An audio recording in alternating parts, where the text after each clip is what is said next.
Alright. That should be good now. God. I was struggling.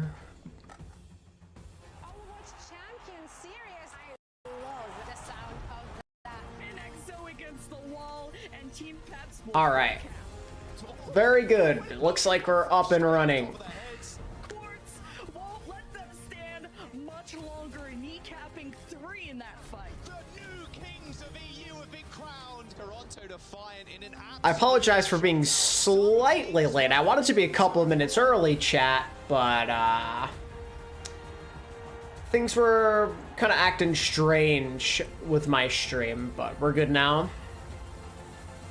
Like, for some reason, YouTube's, like, live streaming thing, like, the default is usually set to the schedule stream thing, but it was on, like, the just straight-up go live thing, so it's telling me I had, like, a duplicate stream key and all these things. It was a nightmare. Two groups are in full swing, but before we get into it, how you guys doing? It's been a while since I saw you guys being, you know, an item. Yeah, I know. We made Jules and I took a break, but you know, We out here now, though, chat. We are That's nice. big chillin', ready for some Overwatch. break and then we come back together.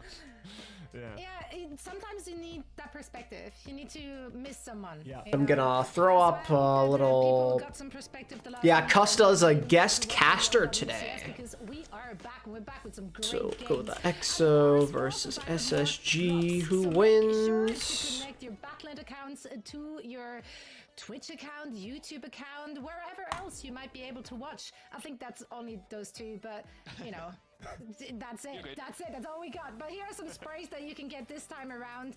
So make sure to connect your accounts. Should be fun to see how Ex Oblivione holds up now that they've made some changes and SSG are playing better. I would love to walk all of you quickly through the format. It all started with a Swiss stage through which the top 16 teams emerged. And now those 16 teams are finding themselves in a GSL style group stage. 4 groups, each with 4 teams, and the top 2 teams will then advance to the main event, which is in, I want to say 2 weeks from now, question mark, exclamation point. Let's just say with confidence, why won't we? Now, of course, they're not just doing it for the bragging rights. Nope, they will also walk away, rather, with cold hard cash. And more importantly, circuit points. But also the first place team from that stage. How's everyone in chat doing today? How are we feeling? We're back. It's been a bit since we've done a co-stream. It's been like, It's a major. Let's go with that one. That sounds what, like almost a month? I'm buying it. Spit him with these words. For like 3 weeks, There we probably. go. Graphics, love those. Now, of course, they have to fight to get to Dallas. You, however, you can just throw money at the problem. You can just, you know, get your tickets, come hang out with us, and of course, also through it, you don't only have to watch. Sounds good, the Thor. Overwatch It's cool to see you here at the Champions beginning of a Series, you stream. can just enjoy DreamHack as a whole, which is You're a tired? very cool Gotcha. experience. I don't know. Have you guys ever been to a DreamHack? yes, I've been to the one in Stockholm. Like I've not been to DreamHack, Sag. I wish. I wish, chat. I wish. When Overwatch was originally at DreamHack, so they were the good times, and then I lost to Soon, and I'm still sad about it. As you can That is wow, damn. He's holding. Yeah, so back it's Lost to Soon, and now you're teammates with It's an him. experience. Or were It's teammates gonna with be for a him. lifetime, whether you lose or you winning. It's not good. Either way, that one happened to you. Source, See, trust right? me, bro. Don't be Ah, worried. yes. So all of you are safe. Make sure to get your tickets. Of course. Work in there's college something draining my about energy. competition Understandable. we're keeping our eyes on because Face It Leagues just got announced recently. Let's take a look at it. Hey, Mammoth. This is your game, your team, and now this is your league. This is your community's future, and this is your prize pool. Win your matches, battle for your progression. Go far, go further, even as far as the Esports World Cup. It is your time to shine. Build your team, register your team. Are we signing up for Introducing this? Ultimate Maybe. Team. Face It League, powered by you. Yeah, it's super exciting. Of course, Face It Leagues competition will lead to the Esports World Cup. I need to look into Also it, means like... that teams, you you know, to just like, see for example, Costa's team, not how to that rub it in, who could works. look down in the Swiss stages, you could compete in there. Do you have your eyes set on that sign up right now, Costa? Yeah, we're looking to sign up. We don't want to go through the Masters because we prefer to start low. Need to pay $6 to enter. And then just try and leave before we start losing matches and get knocked out. Like, Or no, it says subscribe to Face It League. No, you can join. Maybe you don't have to. every time, Jaws, why are you always like 170,000 prize pool. You know, friends give each other, jabs here and there. That's right. I love that though. I mean, I generally love open signups like that. We might see Jake's team participate. Who knows? See, this says first season Face It League guarantees a minimum of 12 matches where every team can taste the real competition against similarly skilled opponents. If you paid attention, because I certainly did not. Hence, I don't know if they actually were up already or not. Yeah, I'm wondering how that works. Like, so like, can you like be placed with like low skill opponents? I want to quickly glance at the group standings because, of course, the opening matches already happened yesterday off our screens, and yeah, I'm just gonna throw the question out here. Oh, my bad, chat. I'm blocking that. It's the Group A's EXO and SSG though. Starting with you.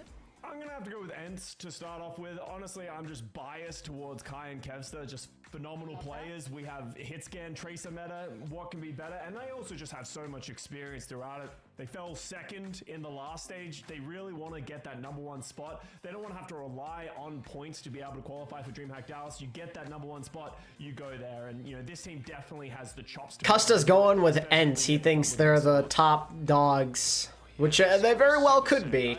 I watched a few of these games. Obviously, they were, like So was saying, streamed off-stream, like the players' POVs and stuff. It's always nice to tune into player POVs as well. I listen to comms and whatnot. It's always so funny to see Crimzo as a part of this team. Not that it's a bad thing. I mean, he's a great player, but just this EU team, and then you got Crimzo in there. In like the top 3 that didn't make it anywhere near the finals, it felt like, and need some revenge is Space Station. That's who I've got my eye on right now. Like, I mean, yeah, Space Station got the #1 seed in the in the main event. Swiss Stage Open qualifier. You are just kicking yourself for your Space Station because everybody was just so hyped for this team and just excited to see how far they could really go. And then Yeah, I'm a little worried for EXO. I mean, they were in a tough game against what's it called? they've gotten their revenge already during the Swiss stage. Of course, Their name's escaping me. Super Shy. with Space Station, Scott. I think with all the mounting pressure of them being basically all former Overwatch League players and being with an incredibly Christopher. Omega lol. a bit disappointed with their positioning last time. Well, I guess you could be disappointed. Christopher, the new backup tank, back to his 2017-18 roots. To see this team go down that Team UK main tank. Joes, I actually have a question about that. It's so funny watching ML7, SK, and Boger. Look at that SK on the Life Weaver, man. Okay, I'm gonna be honest. That guy needs. Twisted Mind's in Group C. There's really not much competition in that group. Kinda bopped it. Like actual straight up. Should be pretty easy for them. Like she did bop him. I want to add on about SSG as well in a real sense. SSG went 11-0 in the Swiss stage, but more importantly about it, they played 9 of the 16 teams that made it to groups as well. So it wasn't Wow. like they had an 9 of easy the path to 16? 11-0. Damn. They are at top form right now, and they're looking to be the team to beat. Yeti trolling wildcards, yeah. Torb 1v1 goes hard. Made a big point about SSG. They will be our first team to watch in the Group A winners match, and they're going up against ex-Oblivioni. So let's talk about those two teams. Yeah, I'm not gonna lie, Chad. I don't foresee this game being nearly as close as the other times they've played. EXO still is a scrim partner. They know these guys well, but I cannot see them going map 5 again. Like, surely not, right? There's no way they're going to map 5. However, it wasn't so clean, all that swapping and changing, was it, Custom? Yeah, They didn't play that great against Super Shy. So... Oh, Chase is undoubtedly better than Don. I mean, literally, Don was a last resort for EXO. Unfortunately, so that could not happen. So they do have a player in Don, which Where can I watch the first SSG game? I don't know if you'll be able to watch it anywhere, to be honest with you. And I'm gonna look and see if there's a resource. Did OBS Sojourn upload a VOD? There's like a couple places it could be, but a lot of people just stream their Twitch POVs, And then what they do is they make it so you have to be subscribed to watch it, watch the VOD back, so they can like make money. Yeah, I mean, most Which is teams smart on their factor part, in, but, maybe you know, this is the reason kinda why we're sucks. playing those off stream. Lots of 3-0s in those opening matches in the group stages. So if yours wasn't the 3-0, Oh, bad Pachimari enjoying, League. Bad Pachimari League. Like you're having one foot out of the door. Now, well, they have opportunities to come back here. However, 91-9 in favor of SSG. Holy. not a lot of faith being put into ENCE. Lots of people put their eggs into that SSG basket, but understandably so. I mean, SSG is just so star-studded, guys. Yeah, you expect this to be a 3-0. Like, at least that's what a lot of Space Station people, and clearly the chat are feeling that way. That's not Reiner, no. Maybe ExOblivione... That's not actually Reiner. Can confirm it's not Reiner. If it's a map 5 again, like, that would be sick for a storyline perspective. Bake believing in ExOblivione. Just want a 3-0. They just want a clean victory here, just continue moving on. Yeah, I mean, I could maybe see EXO taking a map because they know SSG so well. During, like, the pre-season. But I feel like SSG looks a lot more confident than they did last stage. I think they know what they're doing a bit more now, and I'm gonna confidently say SSG 3-0s today. That is my prediction. EXO seems to be on a downwards trend, so definitely for SSG if you're heading. I don't like that they barely beat Super Shy. I'm all in on Space Station. London boys, 3-0. We are the team to beat. We are the strongest. Yeah, correct, son. They have a good meta for themselves, and they should be able. Hey, yo, who wants to do the funny Reiner command? They're playing for. Oh yeah, Reiner was awesome. He was a great player. Especially with the point system, because they came fourth last stage. There's a world in which they need these points, or even just they need to finish rank 1 to get to DreamHack Dallas. Yeah, obviously both teams have a fair amount of points already, but a guaranteed spot at DreamHack Dallas.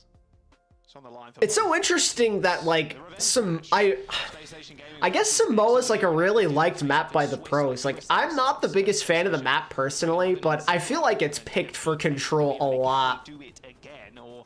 I think Hydron said he actually broke his back. Damn. Got some secret up their sleeves. Of course, both of them won their game yesterday as well, hence the scoreline already on your screen right now. But Samoa is going to be the first map. Yeah, it can be hard to gauge everything off of the Swiss. No, Reiner's not on Super Shy. It's more for the seeding more than anything. So what day is Dallas event again? I think it starts at like in like late May. The meta does seem a little up in the air, and now we get to see, you know, what these teams. All right, chat 58 to 41. That's pretty close, chat. You guys are kind of on like the 3-2 for SSG. That's a pretty close poll. A good look for them, but ExOblivione on the Sigma Symmetra. The point total of the teams anywhere? I got you. I'll post you a link. Give me a second. Okay, so interesting difference in the compositional choices here, huh? EXO going with the Sim Sigma. Very interesting choice. I mean, they're able to get point here to start, which is cool. Gonna be a bit harder for Psycho to find the value of the Tracer here, I think. Landon getting to play BAP is always a treat, though. We take those. Oh, and speaking of the devil, there he goes, getting a headshot kill. And they burn the window. Yikes. All right, well, that settles that. From Canale, Space Station regaining control at that point. 26%, a little bit there for ExOblivione. Yeah, just great recognition by Space Station. They're respecting the teleport out from Cloud. They're understanding that they don't need to force this fight, and then they essentially just wait and then run over ExOblivione, because that's what you need. You need to force out the Sigma resources before you can engage, because if you just run into him, he's never going to die, and you're going to potentially fall over as you try this. So let's see how ExOblivione now... That link, by the way, chat, is to see the point totals for EMEA teams. And you can do the same for NA if you just, like, click on the NA. Like, not like the stage, but like that blue link that says NA. Just click on that, you can see their point totals as well. Oh, what the hell happened with that lamp?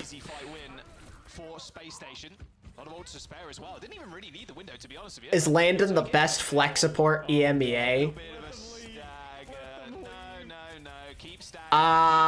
He might be. That's brutal. Canal ends up going down. That's an extra 20+% you've got to imagine. And the air cloud on the back end of it in Shockwave. All right, just touch the spawn door. We get it, Space I noticed the actual Overwatch esports stream had rewards. What are they? It's like a spray, a banner, and yeah, like a skin or something like that. Yeah, so they can just play around. Oh, how about that Hanzo skin, by the way, chat, for OWCS Dallas? Pretty clean. So far, ENCE haven't been able to deal with it. Landon is an import, yes, that is correct. The Miracle Orb just flying through the team. Terror Surge comes in, same with the sound barrier from Canal. Late sound barrier actually benefits them. All right, they're gonna flip it back here. Especially knowing ENCE used their beats to try and get into this fight and make sure it was a guaranteed win. Surely Psycho doesn't kill anybody here. Cassie going pretty low. Shockwave saved by his healers. And, They tried to sign Mag, but they could not. Yeah, just a mistake that happens. Whoa. They weren't allowed to. He's technically not eligible. Oh, is this a Ryan? Hey, yo. Actually, Ryan actually works it can work pretty good into what EXO's playing here. If they can just survive the poke, Don's gonna be in big trouble. That's a great trade, and now he can go over to this Reinhardt. So let's see. And he has the London skin. He's just gonna pin to the back line, protect the high noon. Oh my god, that pulse is huge. Ooh. The wall too. Well, there you go. Saved on from the high noon. That was an unbelievable pulse bomb there from Psycho. Everybody received damage. That lamp from Canal was good to save people, but that was just about it. The damage was done, and then Astro with a perfect boop. But essentially, if you missed it though, Not finding anything at all, really. Clouds EXO wanted to sign both Spectra and Mag to their team. Yeah, Don has the Primarily for Mag. They wanted Mag as their tank. This fight isn't over, by the way. But they wanted to sign Mag, but because he played in Stage 1 of OWCS Korea, they can't sign him for this stage. They have to wait until Stage 3 if they want to have Mag as their tank player. And at that point, it's like, does Mag really want to go to EU, or does he just want to stay in Korea? Like, if he can't even play, why go to a different country? Runaway didn't let go of him. No, technically not. Well, I think the reason they were going to get Spectra is because of Mag. Like, Mag recommended that they should sign Spectra. It was kind of like a 2-for-1 deal. So they're not going to get Spectra if they can't get Mag, and there's just no point. Spectra's just like the bonus player. I mean, it was that miracle right click from Cloud. Technically, they could have brought Spectra in, but they don't want him. Spectra last year on a Aussie Face-It team. That as well, yeah. With the high noon, you're against a window and a wall. You expect the team that used the giant shield to win, right? But ooh, EXO playing a Torb here? Okay.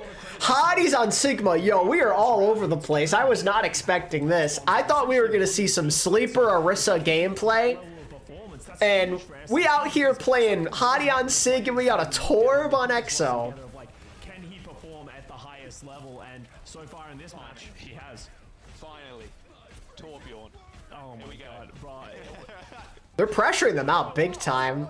Every time I cast with you, I have to listen to you just gas up Torbjorn the whole time as he accomplishes absolutely nothing. Look at him off angle right now, Scott. Look at him off angle. Well, he's actually not really off angling. He's just kind of with the team, but the turret was off. Okay, the turret's dead. I mean, I hope Hottie Sig goes hard. You fire the little, beat the allegations. Do it, Hottie. Kill people. Unfortunately, Space Station capped, Scott, so that's unlucky for the Torp. I think the rest of the team needs to pick it up a little bit. Yeah, not the Torbjorn, just the rest of the team. Come on, Just guys. the rest of the team. Look at the Torp. Look at I get the feeling that they weren't expecting a Sig from Space Station, though. I'm not gonna lie. It's crazy, and they're so split. Oh, they do get a pick on the lander though. Big pick by Shockwave. Oh. Okay, it's all good. Distraction technique is Something tells me they're expecting something else, chat. I'm not gonna lie. Like, they got Don on Diva right now. Like, what on earth? off the baby Diva. Nice couple extra kills there as well. Nice tracking from Psycho. Okay, now they're gonna play Ram. All right. Usage from Space Station. Losing Landon early there, just knowing they had to win the fight fast. I think the big thing that ExOblivion is struggling with is they're not playing Tracer, and because they don't have that threat on the outside, Psycho's just able to... How did Don die? I don't know how. How did that happen? But they need to get out of there. That's more percentage off the clock. We're going All right. fight before, we've even really had two, and that's a lamp and thing. He's lamp and spawn. Yeah, Ex-Obliviono, they seem a little lost right now, and Space Station, they're just punishing them for every single mistake that they're making.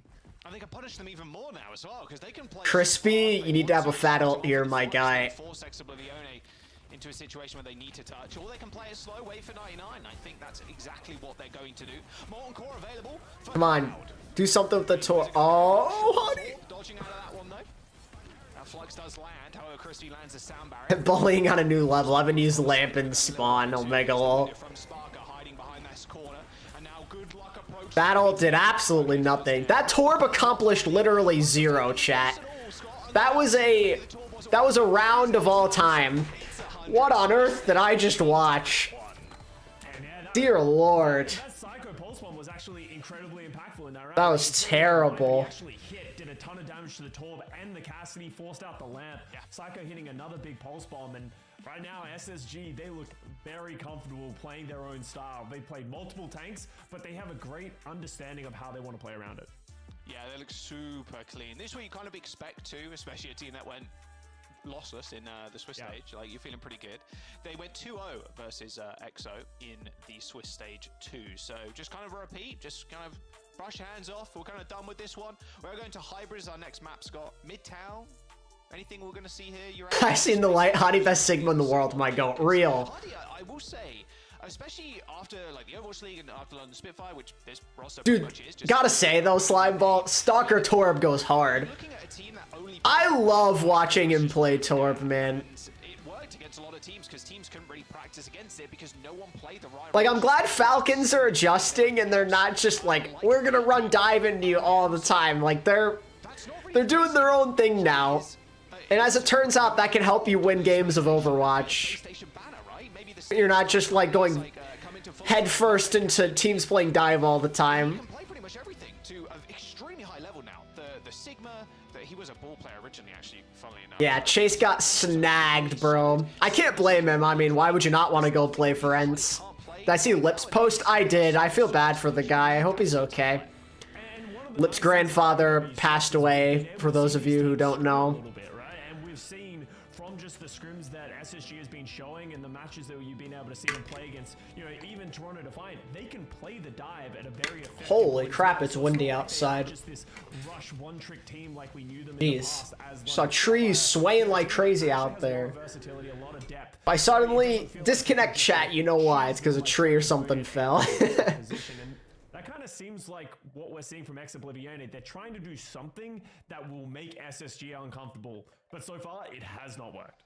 It's like, yeah, exactly. It's not worked at all. Like, they're feeling pretty confident. The NA games, the first one, we get to see Toronto beat up on some scrubs. Then we get a couple of what could be interesting games. Luminosity's playing Timeless. Timeless managed to take a map off of Luminosity in the Swiss, so maybe a decent series, maybe not, we'll see. And then Pirates in Pajamas play M80. M80 lost a map to freaking Inc yesterday, and in a close game against them on Suravaza. Having two Korean DPS players on ping is kind of making things harder than it needs to be. So maybe Pirates in Pajamas can have a sneaky close game against them. They did that in stage 1, for those of you who remember. They played a couple of really close sets. They scared some teams. I'm low-key getting this feeling that Pirates in Pajamas are going to take at least one off of M80 today, chat. What are our thoughts on that? Am I crazy? Or is that realistic? As I said, in Samoa, the thing that surprised me is they weren't playing the Tracer. There's two issues if you don't play the Tracer. He said that is bad performance because he's gone through that, but in those games he was hella locked in and popping off. Well, that's part of the thing with Korean culture, like with these Korean Overwatch players, and I guess on other esports as well. The standards that they have for themselves are exponentially higher than any player from other regions, I feel like. Like, they could, like, Lip could go like 50-0 in a game and he'll still say that he sucked. That's just how they are. Like, if they're not putting the satisfactory win on the board, then they're playing bad. Honestly, sometimes even when they do play really good and win a game, they still say they play bad. Standards are very, very high. hold super far back and hold You know? this big choke point where Like, I remember Jexe, for those of you who remember Jexe on Dallas, they were, like, winning so many games. They lost, like, 3 games that year. They'd be, like, 3-0ing the Shock. Jexe would have, like, the game of his life, and he'd say, sorry, guys, I played bad today. Sorry. Like, what are you saying sorry for? You just won, like, in 3-0 fashion. Yeah, I really like the break here. It's not just the... Hey, happy birthday, Evan. My birthday was 5 days ago, so sharing that April birthday with me. Nice. Oh, they're going back to spawn. They don't like what they see. Please go, Ryan. Please go, Ryan. Yes! Yes! Let's go. They went Ryan. Woo, baby. Let's go. And I really like this type of Ryan comp. It kind of reminds me of the old days, chat. I mean, aside from BAP, like, where you just play whatever DPS you want. Like, we're not playing this cheesy May and all this stuff. Like, we're just going in. Like, honest Ryan comp with whatever DPS you want. With, like, a Cass and a Tracer like this. The basic DPS. It's just so fun. This is the best kind of rush to watch. It really reminds me of, like, 6 years ago when I watched this game. You can just run over them. Is Crispy going to swap to Lucio? Okay, he does. Yeah. So there you go. Darn now on the Ram. Shockwave even switching over to the Ashe here. You got to run that speed boost because Hardy's just going to be on top of you instantly. And in fact, Hardy's just going to switch. They just take first point and swap the Ram. Okay, mirror now, almost. Yeah, I think Hardy is smart enough to know that playing the Reinhardt into the Ramatra... Why is Hardy on EXO? Omega lol. The Reinhardt is more built to deal with the Sigma. You can just play aggressive into it, and as you just saw in that first point, but it seems like Hardy's like, hey, you want to take a Ramatra matchup? Hey, that's fine with us. That's what we want to do. Yeah, this is just NA production. It is EXO on the left-hand side area of the screen, and Space Station on the right will get that. It's NA production, chat. They need to swap the names. It's crazy to think many of us called Hottie one of the worst players in 2021. To be fair, he was bad back then. London as a whole were garbage that year. I mean, you ain't gonna do much when your support line is Kelix and Ripa. Like, what the hell is Kelix and Ripa gonna do against Shu and Skewed, you know? Like, that's a murder. Plus, they were on ping and they were miserable. Everyone was bad that year on London, you know?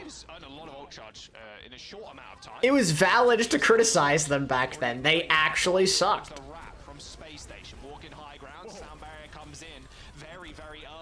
Ooh, double kill for Psycho. Okay. They almost beat the Shock with Kelix and Ripa. True. But that's on the Shock for somehow letting that go to a map 5, let's be honest. They're so clever. They use the window to give themselves... Hey, Keon, thank you for the 20, my man. Oh, that's an aggressive bomb from Shockwave. Oh my god, they're getting bullied. That Bob provides some good cover fire, at least.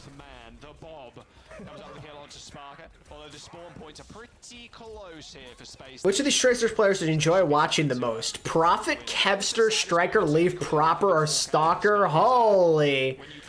That is a lineup and a half of players that I genuinely have enjoyed watching at their peaks a lot. For me, I'm going to say either Striker or Leave.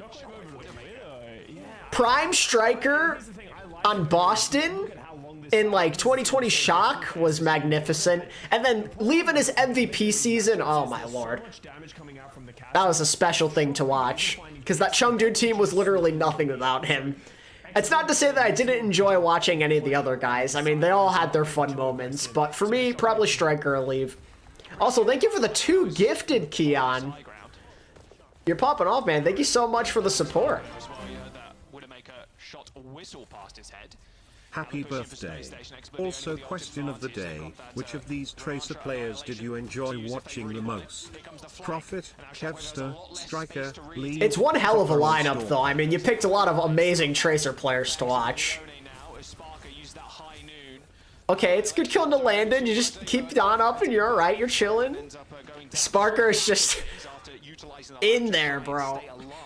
Still Space Station willing to fight this with Darn low HP, really low in fact, needs some desperate heals. Canal comes in nick of time, just dealing with Spark on the sidelines first, making sure... Yeah, UT and Mammoth, enjoy your gift subs from Keon. But they got a fair amount of meterage, Scott. Yeah, Don, the new addition to ENCE, doing a phenomenal job of just like balancing. I'd say all the tracers you listed, though, I have pretty fond memories of. But does get that pick onto land and manages to live to tell Ooh, the Widow swap, the Desperation Widow swap. I mean, that could be helpful. Get a couple of big picks. God, he was a menace too. I think he's rocking the Philadelphia Fusion skin. Was on Philadelphia But like Prophet, quite a long time ago. I remember like the iconic tracer carry on London. 2022 Seoul, the pretty magical moment to beat Shanghai in that crazy match. Kevster, I mean, literally just look back at like the last 3 years. Proper MVP season, Stalker last year, insane tracer players. I say that through the window. That's a lot of damage. Double kill from Shockwave. Landing headshot after headshot. 2.5 minutes to go now for Space Station. Shockwave takes over the game. You can see the idea. Space Station, they know they need to close that distance, but that was a very. Oh, I saw this. I saw this the other day. Sparker was playing Genji. This is like, I guess, becoming a thing, chat. Sparker's playing Genji. Move over to the Genji so that him and the rest of the team can play faster. They need to get in the face of Shockwave. Trying to take that high ground control away from. It's so interesting to see him not play tracer or hit scan. So got to be careful though. Shockwave in the distance. Sparker can kind of spot that out. Doesn't want to use deflect too early, so playing around the corner. Wow.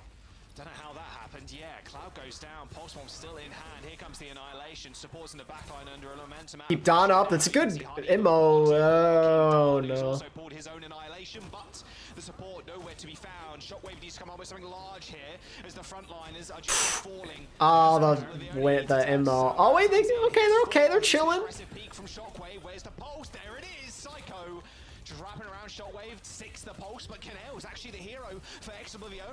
Coming back. That's good to hear, Evan. That's awesome. Seconds to go for Space Station. They got I find Sojourn to be fun to play. done. Swaps over to the Orisa to be a little bit more survival, and they're even kind of staggering. It's fun to get good at new hero. I feel that. Staggering the Ram. A minute to go. ENCE. 2018 All-Star Genji skin. Yeah, the crispy sound. Oh yeah, you're right. That's a throwback, man. Now Hardy goes over to the Winston. They're going to a full dive composition. Thor with the 51 Only a months. minute remaining in the map. I don't know how many ultimates SSG's ITZ gonna get Thor up time to has get to become this a long member. Astro sound barrier. Oh, I have Sparker another of Wave, these, they're huh? gonna break this 'cause Chat, do I Camille has a watch anime window, or do and I you can see keep how watching the difficult it stream is on for my them to second get monitor that while back playing a and game? punish Let's hear it, chat. Ooh. Okay, we're full on committing to the dive now, and Exo's like, we're gonna play bully Overwatch with Orisa. That dive is looking... Okay, that's actually, if they can survive, that's a somewhat successful dive. You got them to commit a lot. Like, that was good. You got them to burn the window and the immo, but it's just too much damage. Holding firm. A 3+ minute time bank in the bank for Space Station Gaming, and they're not going to even. All right, well, that's a hold. It's doable. Winnable. Let Space Station get 2 points. What a defense. That's the EXO team we saw in the last stage. That's the team that we expect. They're just doing such a great job of wrecking. More backbone infinitely on bench because of Psycho. I mean, Psycho's hero pool kind of just benefits the meta more right now, you know? It's just how it goes. Did you watch the Schmungus game yesterday? I did. It was funny. I watched SK beat Funny Astro in a Lucio 1v1. That was epic. That's what ultimately gets Sparker punished. So just playing a phenomenal round. I was getting a little worried after those first 2 rounds. What was that about me playing? What was me? Oh, the Widow thing? Oh, yeah, that was just a meme. We were kind of just memeing in chat, and it somehow came up big in voice chat yesterday. Swap like instantly. So it looks like they're just running the safe bet. I think this is pretty safe actually. Running the Ram. Not too much of a shock. I mean, you don't really want to run the Rhine because you can just get counter-comped pretty quickly. Yeah. So I think Ram is like kind of the best of both worlds in that regard. Can play a little bit range, obviously, with his little shield, his staff. And then if they want to... I like seeing the variety heroes so far, though. We've kind of seen a bit of everything in this series. With, Parkour. dude, I love when you can slide off things like that. You can The league had a draft who've gone first overall each season. That's a really cool idea. I was genuinely considering doing another draft video, but like an all-time draft. Like what? Like you could like do the order of the draft based off of like all-time win percentage, and like #1 overall pick, whatever that team is, gets like proper, let's say, and then you kind of like justify each pick by like their potential and what it'd mean for them to be like the leader of a team, their upside. I think that would be really cool. Like someone ends up being like the #2 pick, let's say, because, you know, tank upside in Overwatch 2. I think that could be fun. Like take all the players at their peak and put them in an all-time draft. Another CP. And just trying to clear them off the high ground, just force them and just corral them. Oh my god. Okay, well, that's a reset. That's an unbelievable. But yeah, that's also a really cool idea, RM, doing it like per season. There's going to be a break from OWCS after the Dallas event, so maybe I'll do some stuff like that during the break. Space Station Gaming out of position. They TP to the high ground. Yes, I guess you can't anticipate Sparker just two-tapping your Cassidy, but it feels like they're maybe overthinking it a little bit instead of really reacting to what Space Station we're doing. All right, TP. It's a bait TP. Oh my lord. Hottie's so low though. You can still win that. You just push. Shockwave's going off, bro. Oh my god, he is locked in. Shockwave's carrying. Having an unbelievable round. This map could get interesting. Someone made a translation for the Korean uncoachables. I did not know this. This is something I will have to look into. Because if I want to know if they said anything spicy.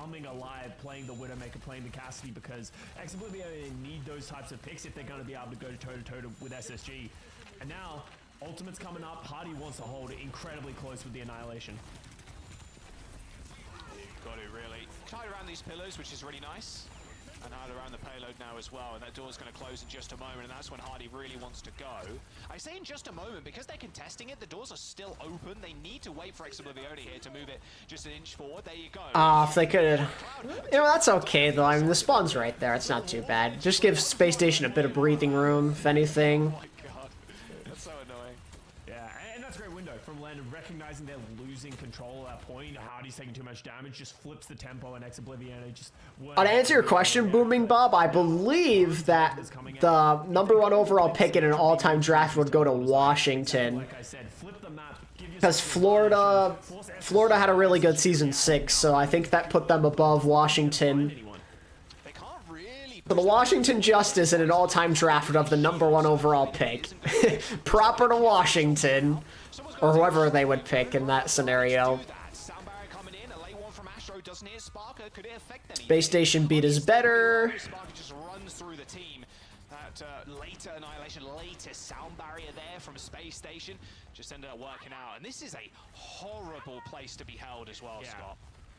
Especially because the ult cycling really starts now. Oblivion have to use so many ultimates to get into that fight. So SSG were just able to react with their own ultimates. Washington Justice, no.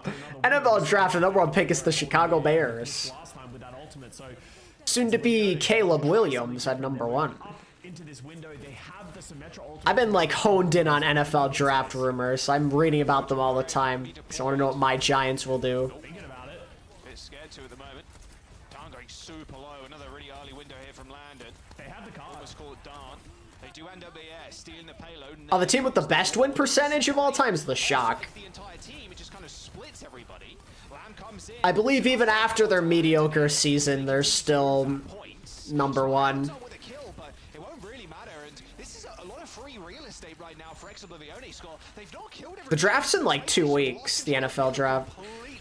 They don't need to kill everybody. They're more than happy to be like, hey, if you guys want to eventually try and make the run, and now they're going to try and punch them as they run. I think it's April 24th or 25th. These are late staggers, the cart's moving, and all of a sudden the value that you get from holding close for Space Station 25th. is lost because the cart progressed so far. Now Oblivion needs to win one more fight, and their ultimates are coming back up to capture the second point. Yeah, they don't need to deal with that, like... They'd pick Decay and then pick Kellen, Opener, Zephyr, Badoshin, and DPI? Dude, what a squad. Proper would want to die, dude. That kind of team sounds awful. Don't C9 now. Oh, what did I just say? Hottie dies anyway. Okay, doable. 3 minutes. We saw Space Station get held here for a long freaking time, though, so we'll see. Will Sparker consider playing a Widow of his own here? Will be their question. Answer's no. I talked about how much I wanted to see them play a Tracer, but the Symmetra and how they're playing on this midtown attack so far is dramatically better, and I really like they're kind of controlling the flanks by just teleporting their whole team to it. Shockwave lives with 1 health, but he's in such a good position that's so difficult for SSG to be able to deal with when... Some of the other teams with good win percentages include NYXL, LA Gladiators, Philly/Infernal, Soul Dynasty, Atlanta Reign. Too close to the sun there. They're beaming him out. Pulsebomb comes in from Psycho yet again. A very late engagement there, and it didn't look like ENCE wanted to kind of speed onto them, as Hardy was already like half HP, almost getting... They dare use the TP against the London? Yeah, they do dare. Psycho is still in the backline. We're Shanghai on that ranking. Well, thanks to the 0-40 hole of Season 1, I believe they're in the bottom half. Spread out, panicked, and Canal even I think they're like 13th. But now you can see SSG, they don't want to give space to the rush composition of ENCE. They don't want. They're like 13, 14, or 15. Like they don't have the Season 6 win percentages on here. I'd have to look into it, but just know it's back half of the league, even with a couple of unbelievable seasons all in a row. 0-40 just does things to you.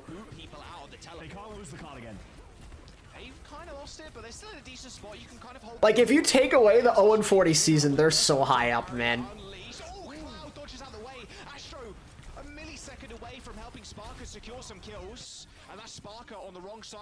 Trades here. It's looking okay for EXO. Keep your tank healthy.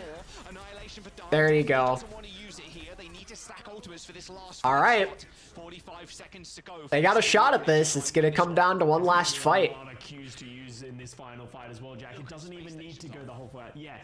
The problem is how are they going to... And a pause at such a climactic moment. Come on, man. You can't do that. So many ultimates coming up. It's going to come down to how each team uses their ultimates. You don't want to be the team to go first, because usually the team that plays reactive and is able to use their ultimates later will be able to win the fight. So both teams are going to be on this tightrope of when do we want to use ultimates, how do we get into this fight?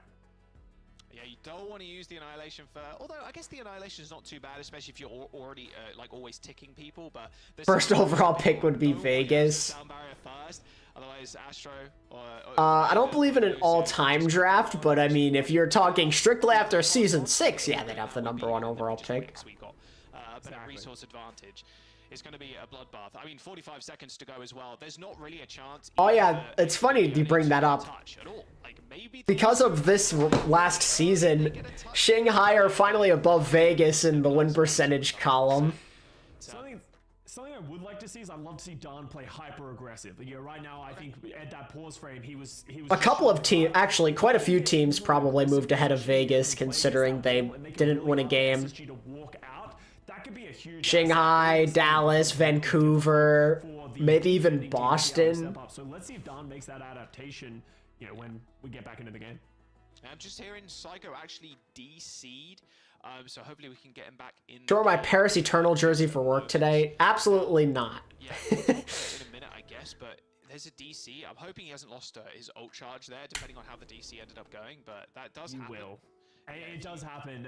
You know, the game completely, you lose all ult charge. So I'm hoping he didn't I'm hoping his ghost is still in the server somehow, retaining some of that ult charge. But we are going to a DC at that, dude. Final fight up next. A DC in such a pivotal moment is insane.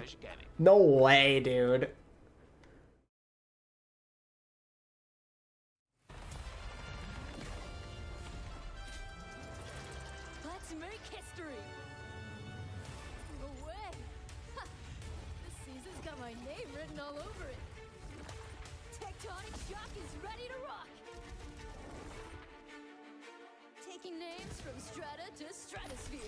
An OG Philly jersey, dude. I'd actually cry. Yo, what's up, iTalk? Imagine telling the Season 1 OWL that the Shockfield, Mayhem, and Dragons were good. Yeah, it's funny to look back at it. Those teams were also terrible. I mean, Shocks, I know some people at least saw potential because it was like a waiting game. We're waiting for next year. But the other three, yeah, no. Never could have convinced me they'd be good.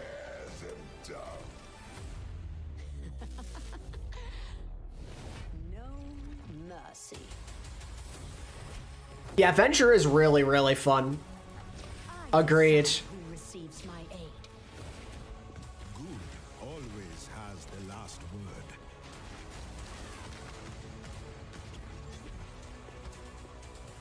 Mace to the face.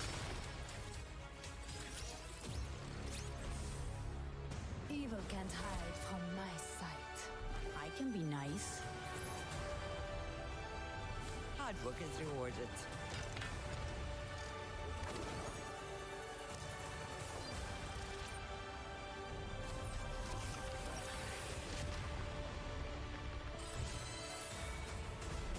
How the game's been going. We're on the first one. It's been a pretty decent game so far, but we have an unfortunate pause because of a DC.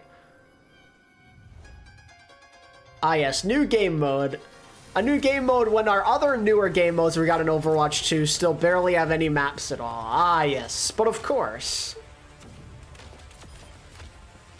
Oh yeah, I love that players can use whatever skins they want. It's great.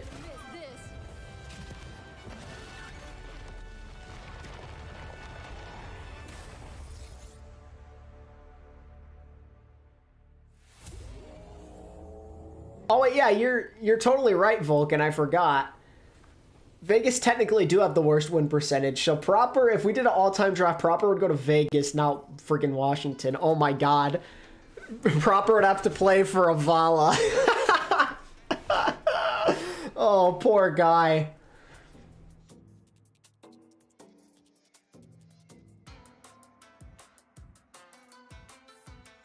Dude, it actually makes me so sad the Valiant had just 2 horrendous years, because if you take those away, they were such a respectable team, man. Why did they have to be ran so horribly?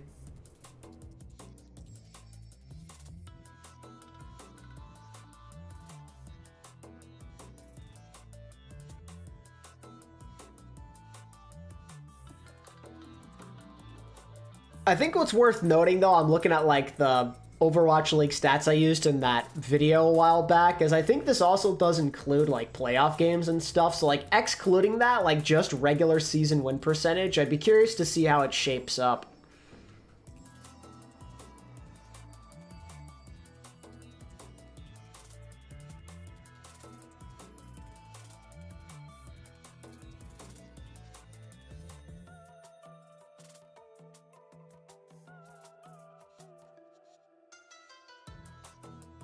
Immortals are trash in the other esports, so karma, yeah.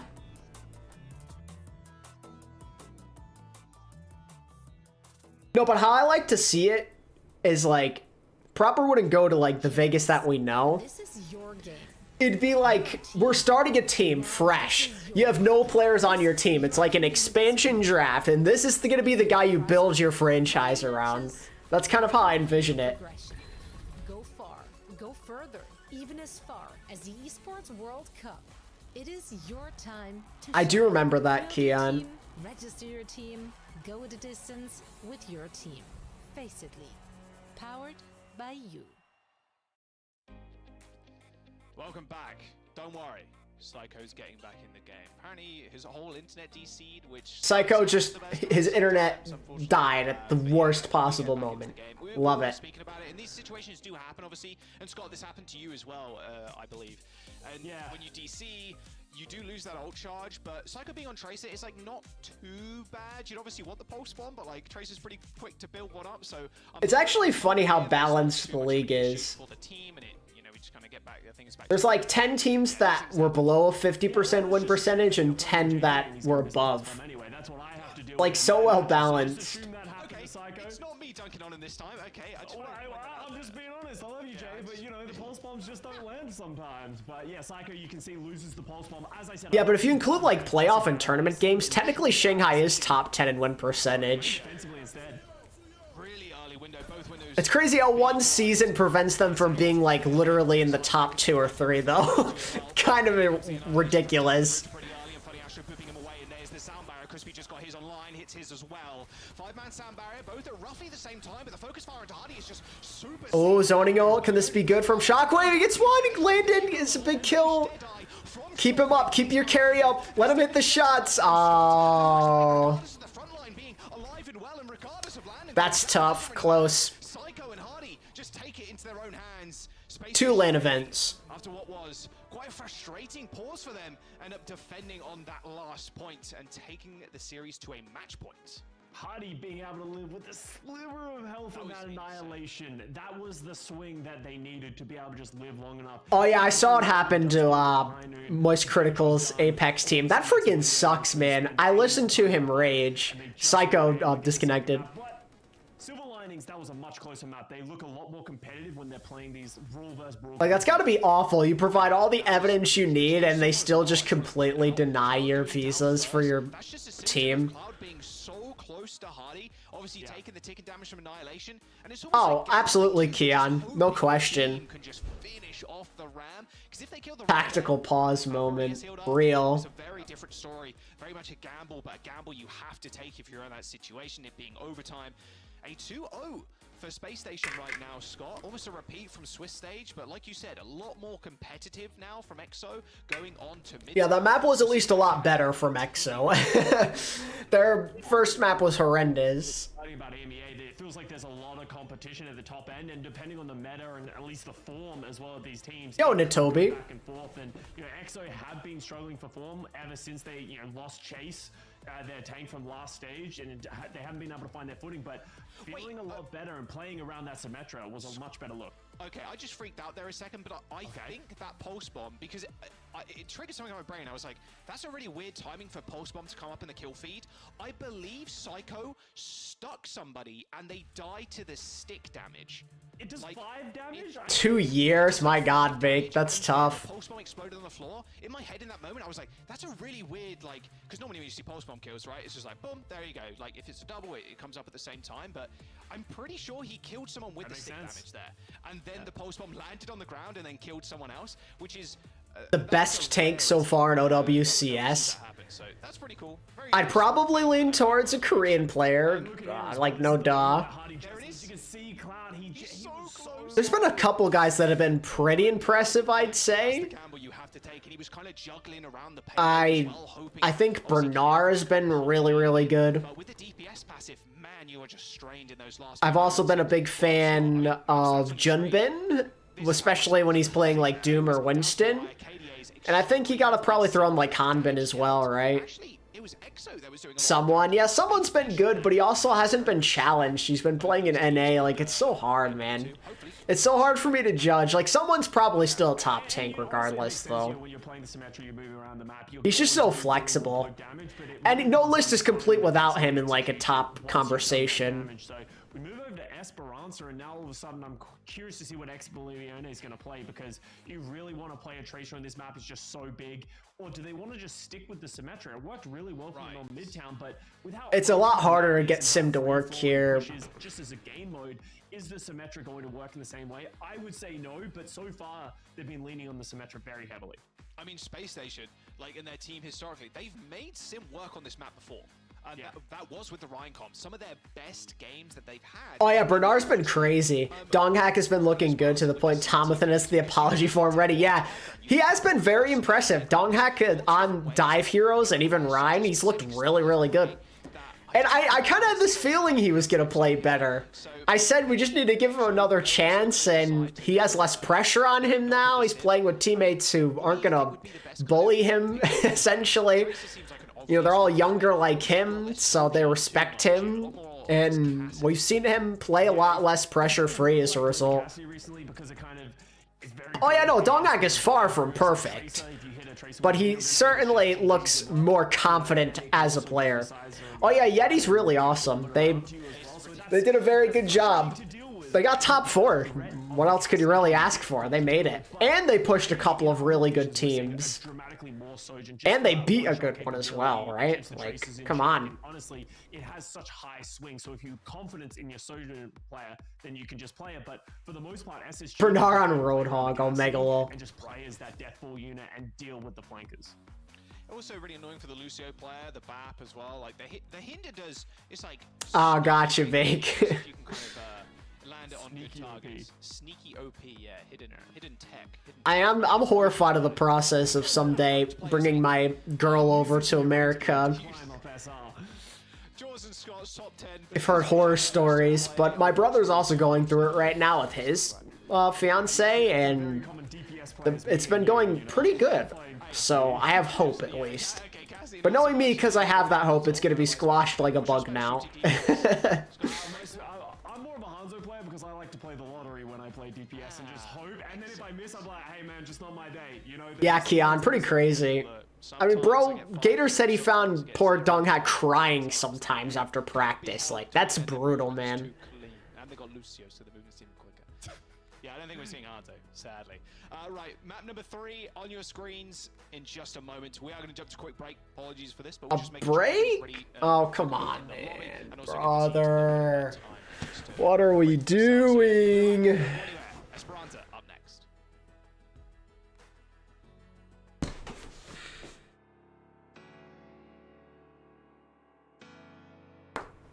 Oh, frick. This chair is coming apart. What on earth happened there? I have to fix this after stream. It's coming loose. That's not good. Kind of scared this is gonna break on me. Something ain't right. I'm kind of afraid if I lean back too far, I'm gonna go, whoa. This is not promising. One of the screws like came loose over here.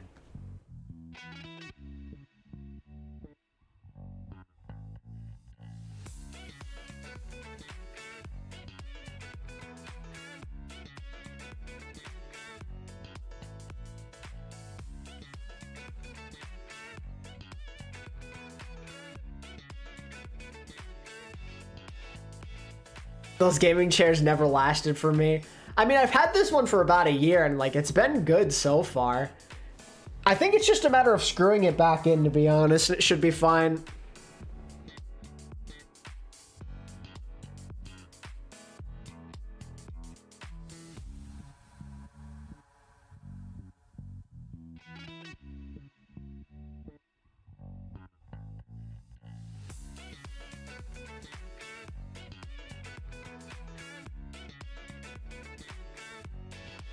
Who would you say is the most standout non-previous OWL player in all of OWCS? Oh man, there's been quite a few solid players. I mean, I'm pretty biased. I've loved what I've seen from Rocket and Chopper on Timeless.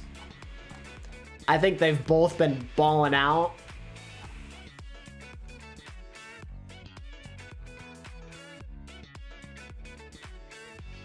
But I mean, there's kind of some solid standouts across every region, I feel.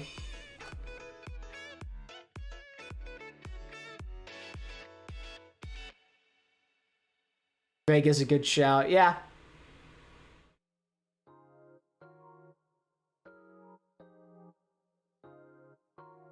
I think some of the guys on Poker Face have been somewhat impressive. Some of those guys haven't been an OWL.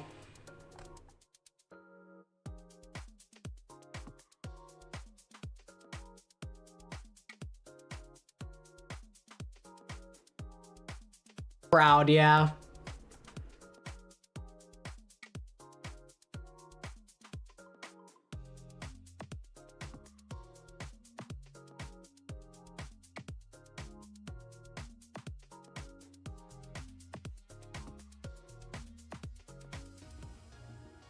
Everybody's raring and ready to go. Esperanza, map number 3, Space Station Gaming and Exoblivione. Also, the guys on Twisted Minds, right? I didn't even bring them up. Aside from KSA and, I mean, some of their support players, you know, primarily the big members of their team have not been an OWL. Courts, UB, like, those guys have looked good. but Never been an owl. It's not really like we expected it, maybe, right? I mean, they almost ended up winning out against Space Station Gaming. Like, there was a very, very close final. Yeah, technically Core should have been an owl, but he declined an offer. So. Cloud, like, trying to make that big hero play against the Ram, just couldn't quite make it work. We'll see.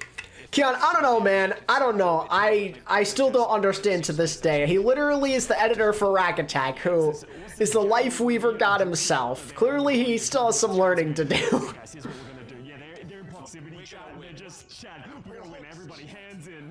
That would be crazy if we had proximity chat. It wouldn't work at all, I don't think, but it would be kind of funny.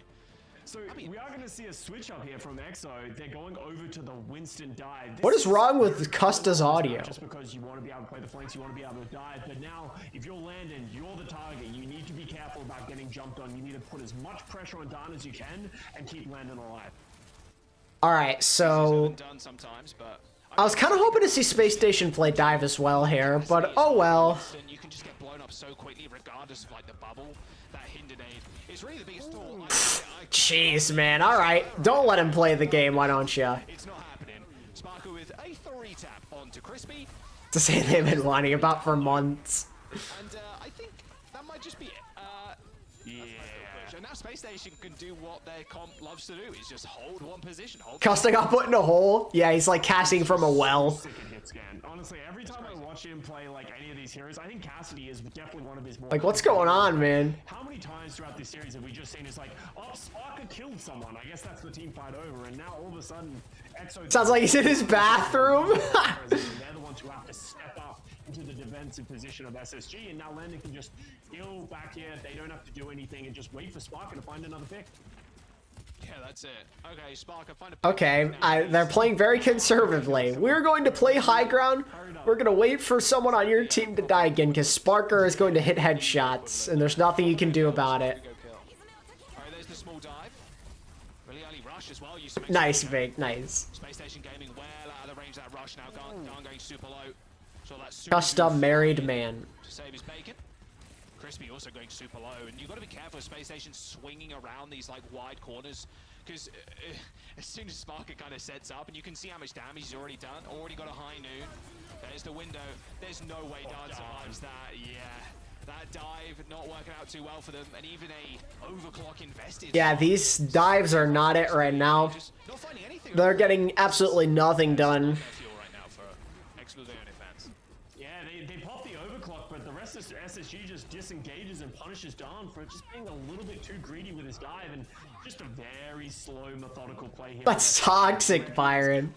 Custa first time wasn't bad. I hate when people do that, man. Like it. That the skill ceiling was lower back then, yeah, but back during that time, that was considered to be good. Like Custa was like a solid main support back then. Not top tier, but he was one of the better ones, I'd argue. Pulse bomb available. It's gonna have to go quite large. Annihilation. Oh, Primal Rage, and he's gone. That Primal Rage. Oh, that boop almost. Almost. Trying to help Sparker land a kill with a high nuke. Sound barrier, annihilation. Oh, the roll. A better roll. Never mind. Pulse bomb, nowhere to be seen anymore. Great question, Big. I do not know. They've stolen the bots, but I think Space Station Gaming might just steal the game here. Yeah, you can see how much Fat finger hit ult twice was funny. Yeah, that was quite silly. Gets low and just pops Primal Rage to run away. Yes, he got a bunch of ultimates out, but It's still wild to me that like when he was on Dallas, he was more so considered like a everything support. I guess flex support's the word to use, but he wasn't like the typical flex support. Like he took flex to the next level. Bro was playing Mercy, Lucio, Zen, just everything under the sun. Custa on Zen was an experience, that is for sure. Get the bot as far as possible, especially after you got the checkpoint, because now you can just perma reset them. Like, oh, you use ult? Okay, we just reset. Oh, you use ult? Okay, we reset. Now we have ult, and now we win. yeah, that's 2 from 2 rushes that have since fallen by the wayside of just like, hey, SSG's like, oh, you're gonna pop that, we're just gonna disengage. They're now gonna commit with the overclock sound barrier. They have Pretty heavy investment. They got to. Sparker dead, carry down. Shockwave with a nice little angle. Still getting checked though by Landon, who's 1 HP. There's Cloud with the finishing move. Shockwave does end up falling over, and Space Station is still kind of holding on to this point, but shouldn't be much longer now before Oblivione are going to be able to take it. There you go. They take control, Scott, but ENCE Oblivione, they need to deal with forward spawns and space station. A chameleon support player. Yeah, because they have the forward spawns as well, yeah. And that was two big ultimates, the overclock and the sound barrier. Those are big... Alright, after accruing 100 meters to nothing, ENCE's getting on the board here. Gaming is coming back with a wealth of ultimates that they have on their own, and you can see ExoBlivione, they have to put so much respect. Just need Don to, like, get them to draw on a lot of stuff here. That'd be ideal. Oh, well, we don't even get the chance to. There goes that. Oh, yes. That is best case scenario for Space Station. Committing just their horrible Deadeye ultimate. Okay.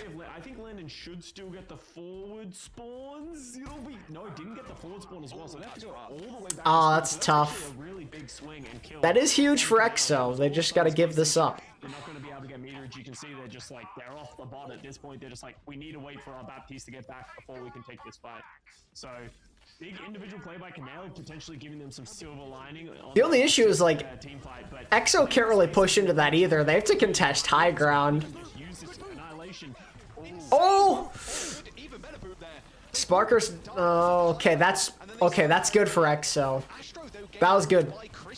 Stopped that beat coming in a little bit sooner than they wanted, so that's a big reset from ExoBlivione. Never mind. Oh man, Shockwave dead. This is looking so rough. Yeah. Pick after pick. I mean, I guess Space Station ended up using the sound barrier, and they get the kill onto Sparker as well. Like, okay, they're not in the worst shape right now, but they need to be able to win this fight. Trades here aren't that great for ExoBlivione. Space Station Gaming, they got... I'm so glad Psycho's gotten more chances since that Vancouver fiasco a couple of years ago. I'm gonna just say He's genuinely a solid player. It is a big deal. Once again, Space Station has to get off of the bot because they don't have their healer. So big picks, and as you said, Jack, Space Station used 3 ultimates to get that team fight. So not a bad fight if you're ExoBlivione, but they need to start stringing together some team fight wins. EXO's just gotta actually use their ults here. Don's had this ult for a million years, it feels like. To at least start getting some, at least fighting on the opposite That roster was very weird and poorly ran and poorly coached. So, yeah. 3 minutes to go too, so winning some team fights is the imperative. A lot of ultimates for ExoBlivione, looking at a stack of 4. Forces the recall there. Dude, both supports have to play with Shockwave because he's just getting bullied. So now they have to contend with the window. If they do want to invest in ultimate here, they're going to have to get through Landon. Dude, Landon is showing zero fear. He's getting poked to the max. He's like not even cutting any angles. He's just staring them in the face. Zero fear. Giga Chad behavior. Shockwave not really in a position to get any more kills. Maybe Sparker ends up going down behind a window. And Space Station Gaming willing to make this a scrappy fight. Just fight on point. Try and find as many picks as possible. Canal ends up using the rush there. Scott but ends up going down to the... Landon's wearing camo. They can't see him. Real. So true though. And Space Station Gaming, they still have old Scott. They are forcing ExoBlivione to use everything they have to win this fight. Yeah, that's rough. Annihilation feels so bad if you're done. You're like, you really wanted to hold on to that one so that you can... Kind of a rough stagger. How does he kill Shockwave? Brother. Of all people as well, so it's like, even when EXO was winning... Early Season 3 Vancouver. That feels like a fever dream. They lasted all of 4 games. I mean, we would have seen them, to be fair, things could have been completely different if COVID never happened. That team probably would have stayed around, and I mean, they wouldn't have done great. I don't think that team was going super far, but man. Just think, chat. Getting off the high ground. Going to force the rest of Space Station Gaming to join him. Nice little headshot, 180. Hits the high noon. Now already has to cower in fear. Oh my, I'm surprised he didn't let go of that one quicker just to guarantee the kill onto the Tracer, but goes a little bit greedy there. Doesn't find anybody in at the end. Bot has been moved a fair distance too, if you think about it. I mean, now ExoBlivione are going to have to regain all of that space. Psycho in a little bit of trouble, no recall. And ExoBlivione are just slowly getting corralled onto their high ground. 60 seconds to go, Scott. They are not looking good. Shockwave with this rail and this overclock needs to be the hero they need to be able to deal with this. They've respected the window and disengaged a little bit. So now all of a sudden Shockwave coming back with this this overclock. Oh boy. Gotta drop. Gotta help Don. right. Shockwave trying to do his best. Best offense is a good defense. Damn, that annihilation was actually disgusting. You need the rush. You need something to deal with the annihilation, because Hardy's annihilation, I think that got to be near to the max duration. Yeah, that lasted forever. They're down 72 meters, Scott. This is an upward hill battle if I ever seen one. Ex-Oblivione, they got another. That should just be GG's. They're gonna get more progress now. If they use another Canale ultimate and the rush, Oh boy. doesn't even matter. 5 seconds to go. Do they even touch here? Okay, they do. That's a done deal. Goodbye. 3-0 for Space Station. London boys on top. Humongous put up a better fight in Esperanza. True. Space Station Gaming advancing on forward, Yep. Scott. That'll be SSG, unsurprisingly, moving through Group A. Volcanda has become a member. Thoughts on the new Fallout series? Hey, thank you for the 8 months, Vulcan. Thoughts on the new Fallout series? To be honest, I have not been keeping up with it. Like, at all. It's like, hey, we're the best right now. You're gonna have to deal and play our games. I want to talk a bit about, I like that shirt that Custa has. both of those teams I like because, that cat shirt. I mean, SSG I keep on getting flashbacks to a London Spitfire. They're playing their style, they're making it work. However, it's not as out of the box this time around. I feel like this is a very EMEA look that they're showing us. Hardy giving us a lot of different looks, actually, just short of picking that Winston up. It just debuted 2 days ago.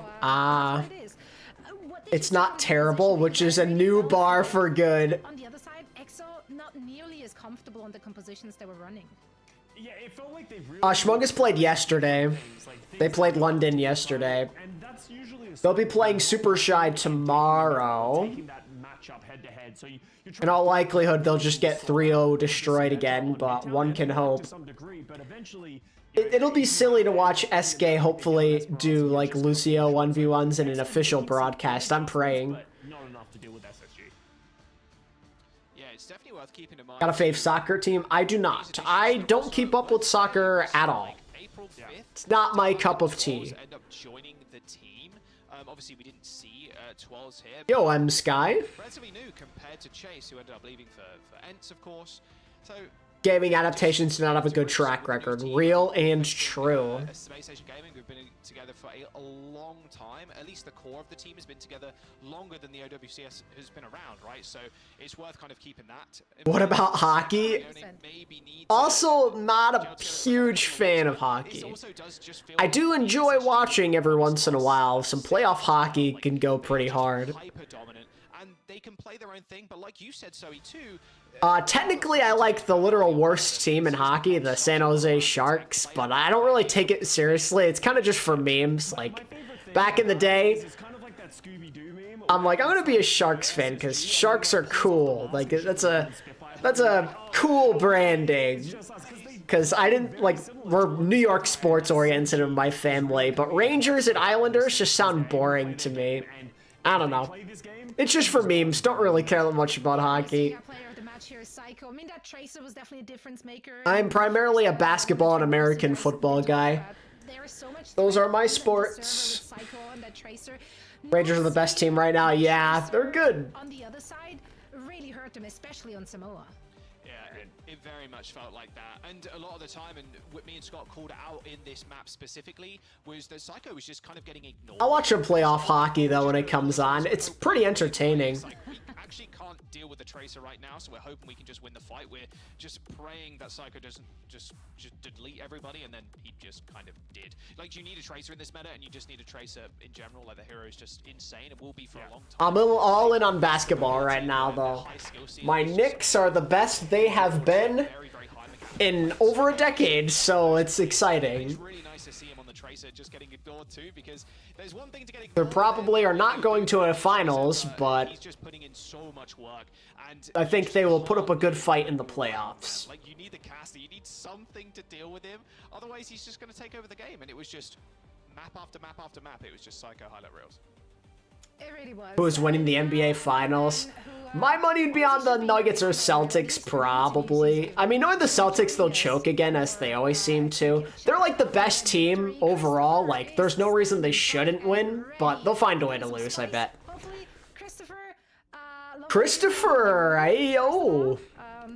Yeah, that's great. Good luck. No, let's chat a little bit about you and the team. We talked about the synergy that your team obviously has. You guys have played together for a long time. On the other side, very recent changes. Do you feel like that affected ENCE's performance today? 100%, yeah. I think they were probably lacking a Korean main tank and a Korean flex DPS if there was a way to... Ah, nice. I think we would have... You took the baits. Thankfully, thank you. Next match, it'll be in a, like, I don't know. My guess would be like 10 minutes or under. But my propaganda mission to stop them signing MAGAs once again proved to be the reason for our team's success. Gotta love Christopher. It's gonna be ENCE versus Peps up next, chat. Expectations are low, but it is worth noting in the Swiss that Peps stole a map against ENCE. There's been many of those in Overwatch League. I'm glad to see it's carrying on. In the grand scheme of it, it won't matter, but I thought I'd at least bring it up for y'all. Drilled, and you look just straight better, like across the board. Does anything like massively change for you guys? Just practicing and getting better. Yeah, I mean, I think we felt we were like one of the strongest teams last stage, but we had like... Oh.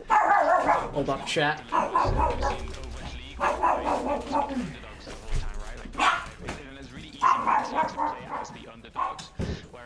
The doggy wanted to leave the room. And I think that it requires like a slightly different mindset, like a way to approach the games. Like we can't be relying to kind of play this like safe style where we just counter the enemy teams and we play this counter dive style. We kind of need to go in and like punch them in the face and like find the best way to prove that like on a pound for pound basis, I think we have like mechanically the best team in the region.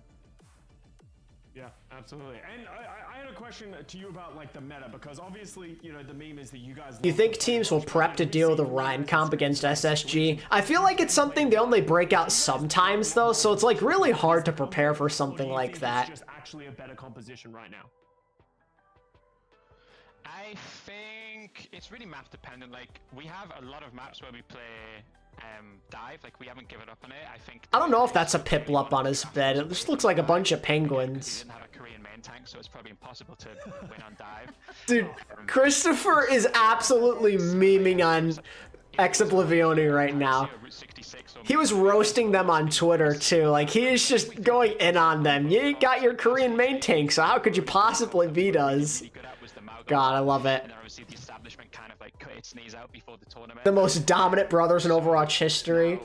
The question is, how many other brothers are there in Overwatch esports? Like, there can't be that many, right? I mean, technically, Chips was not even Overwatch esports. He was on Philly Fusion, riding the bench, and played and won a single map. Winston comes will make their way over to the EMEA region, or will we just be sticking to the guns, rush and brawl it out? It's funny because I actually think on like, if you look at across the whole region, I think we play way more Winston than we did in stage one. Like maybe we haven't, like, there hasn't been enough games to fully say it, but like stage one, like very few teams maybe outside of like us and EXO were playing like dive, whereas I see a lot of like that second tier of teams, like the like 4th to 8th best team, they have a lot of like Winston. That Chips of drama was amazing with Jane. Oh man, good times. A simpler time in the world of Overwatch. After that. Well, we'll find out soon enough. Christopher, thank you so much for the chat. Best of luck in your next games. We can't wait to see and hear more from you and the squad. Thank you. Search Uncoachable on YouTube. Nice plug. Uncoachable is a very good series, though. It's a very digestible 4-hour episode, to tell you that. So, gotta work on those timings, but yeah, I mean, very interesting to hear it here from Christopher, coach of SSG. Any thoughts on what he answered? I love Christopher, man. Like that guy. Yeah, Christopher is hilarious on Uncoachable. Sure. He's great. It's always good hearing from. I think as well. And this will be a theme, I think, over the next maybe half a year or so, is like comparing like how their team was to the way they were in the Overwatch League. But as time kind of Ben Bestigo chat all over ENCE. I'd love to see it. We're not forced and like to go into the we're gonna play Rana. Jane's kind of just doing his own thing. Yes, you missed the SSG game. They won against Ex Oblivione 3-0. Brand new shiny team, like it's the same team almost, but it's just evolving in their style. Let's change up the title here. And also their mentality going into it, and I really like that point from him. Like, now we're the big dogs. Now we're not the underdogs. Can Benbesh chat out? Make sure we can prove to everybody we're not the ones that everybody's kind of cheering for because we're the underdogs in the team. Against ENCE? Question mark. I also think that also goes in with the idea of Can his handsomeness prevail? Underdogs anymore. We can't just be the haha silly Reinhardt team. Work out how to deal with us. It's like they need to be a completely fleshed out, smart team that can play a lot of different metas. So I'm excited to see them play dive, and if they can sort of hang with some of the best teams in that dive matchup. Indeed. Now, quick look here at the groups. As SSG just got their second victory, and I believe with 2 victories in your group, you have made your way already to the main event. Whereas Ex Oblivione are now standing on a... They'll be waiting either Shmungus or Super Shy. Once more in their group in order to actually advance. Now, moving on, we will be... It still boggles my mind that Shmungus made it to groups. So don't go anywhere, because ENCE and Team Peps coming up next.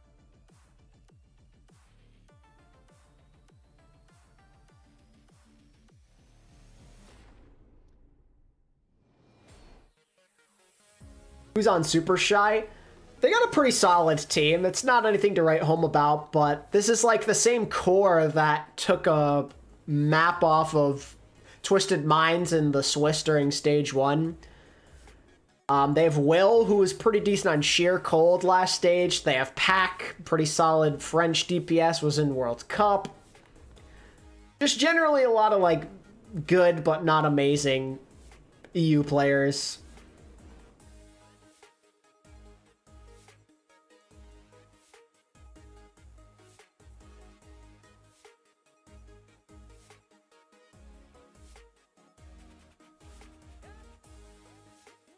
Twisted Minds very much like Ramatra.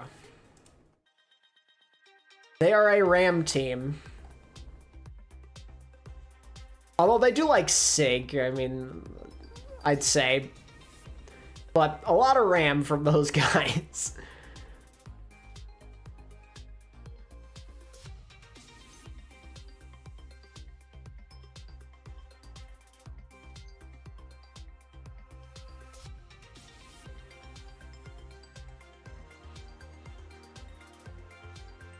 Anything but dive. Yeah, that's real and true. Probably why they're intending to sign Kellen to their team. Because they cannot dive. And they could do Diva, but like, you know, in a lot of situations, you probably would prefer to play Winston.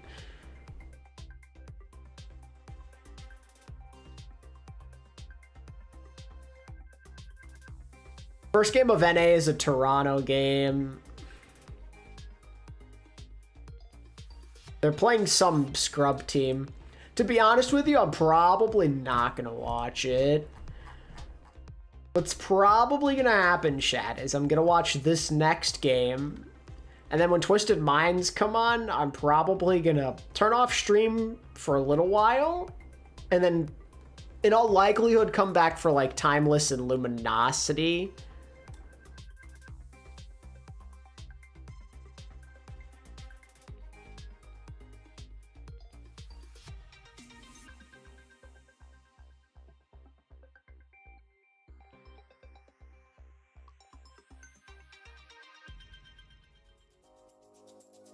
Predictions. Who do you think will be amazing on Venture? Oh, that's a tough question. Like, she's so, like, the way she plays is so different from most of the DPS cast. I feel like people who are, like, good at DPS Doom will probably succeed on her, or them, excuse me.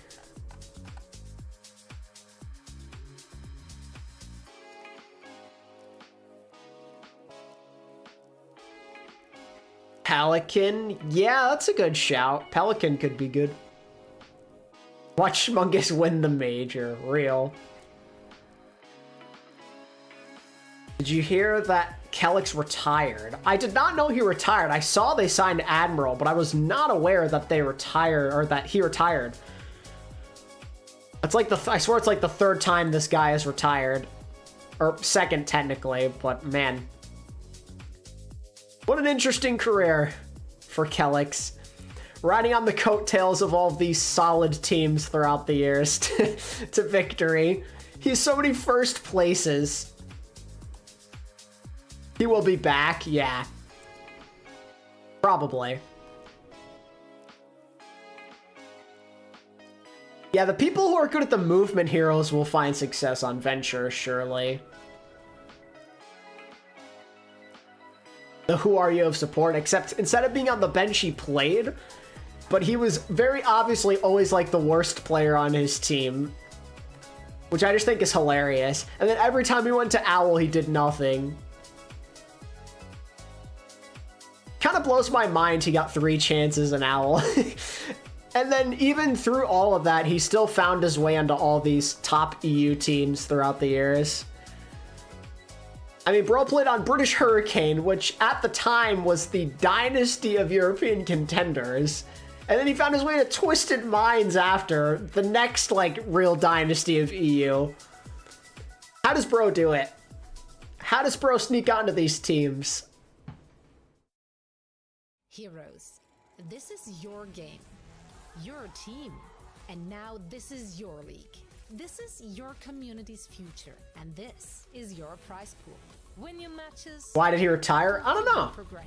I mean, in Kelix's defense, he's been playing this game professionally since 2016, so can't blame him if he wants to get out of there. He's been playing Overwatch for as long as just about anyone you can think of. Another opportunity for those who on his Wikipedia page, his first team he played on, he joined in October 2016. That is a long, long career. Such an easy target. I'm so sorry, but I'm also very much not sorry. So I lied. Only lies. And it's funny. This is like his first real official retirement, quote unquote. Because when he retired on Toronto, he joined British Hurricane like the same day. We'll be going up against Team Peps, and let's chat ENCE first. They're formerly known, of course, as Bubo Spray Check. They now are ENCE. Dropped the DPS player Sauna. They added Tank Chase into the mix. Ghost was a no-show. Insert the ghosted jokes somewhere here. Aha! But even with the lack of Ghost, still a very dominant showing from their opening match yesterday. Well, it's pretty nice to be able to be like, hey, Ghost, you're not in. Crimzo, get in there. Like, Season 1 Kelix was actually not that bad for the time. Funny enough, though, even back then, he was still the weak link of a team. Everyone hated on Kelix and Boston in Season 1. But yeah, he was okay back then. Heroes like Orisa, that's really strong for ENCE, and they look to be in top form right now. I tended to come to Kelix's defense back then, but that was about the only time I defended that guy. Thoughts on Unco? Very toxic player, good mechanically, but I was not the biggest fan of him. He's kind of on the toxic side. By kind of, I mean most definitely on the toxic side. Probably not the best teammate. I didn't like him on Valiant back in the day. I was so glad when they traded him to Dallas. Against Team Peps, I mean, maybe this is their kind of chance to do so. Oh, Ben Best isn't even playing? Oh, man. Are they the best DPS duo? Level 1 Crook is a hilarious name. In EMEA right now. I mean, Twisted Minds actually have got something to say about that. That's tough. Maybe they're number I thought back then, though, Unco was probably one of the more talented mechanically when it comes to flex support play in the West. Team Peps, like Naga, who's been around the scene for just an extraordinary amount of time, around Overwatch esports for a long time. Like, it's up to Team Peps now and their DPS lineup to kind of like mess with the best. And Tread, a relatively new name compared to someone like Vestola, a lot of like it's rookies and old heads mixed in together in a team versus some of the very best to ever kind of do it. So Team Peps, this is going to be absolutely Byron.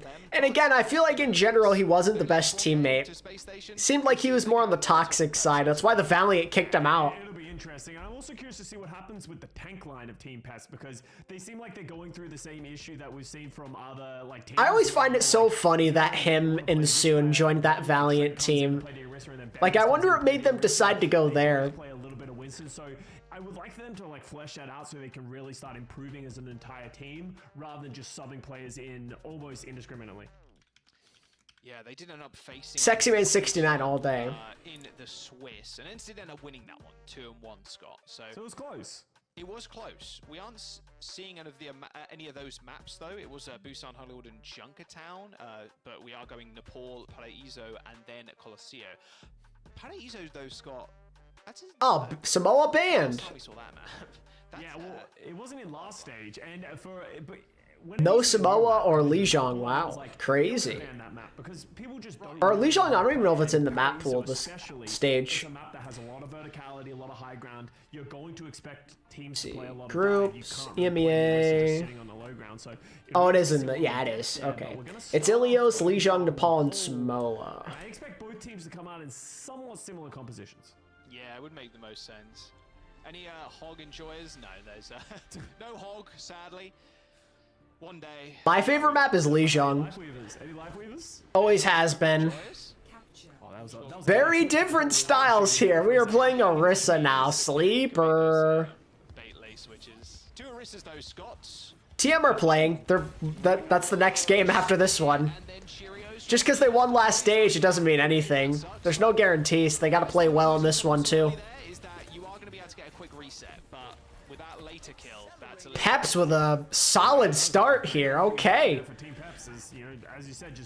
Doesn't get any better than that. That was clean. Hitting the spear, and if you're ENCE, you just got to reset. The only difference that we're seeing from these two teams is Kai on the Sojin. It's more of a comfort hero from Kai, you know, really like Vulcan one-shot heroes, while alexyOWL over on the Cassidy as well. Yeah, Unko's upper deck soloing card and it's super bad. Oh yeah, that thing is terrible. I have to look for that after. Oh. TM are kind of adjusting because they have some new players in the mix, yeah. They lost to both ENCE and Space Station. They lost Calyx, like they've been making some changes. Step up, it doesn't really matter because Crimso is also sat on top of him. So if you need the Suzu, sure, and then you also have to kind of get through Vesala to do NA so. production? Oh, we're back. But with Admiral, Slay, and Skyrip is the backline now. It's slightly different. And they thought they were gonna have what's his face? Kellen. But they kind of didn't realize the rules, just like EXO. Tracer just such a huge advantage, which you're playing Fallout, nice. You also have Unco's upper deck soloing card and it's super bad.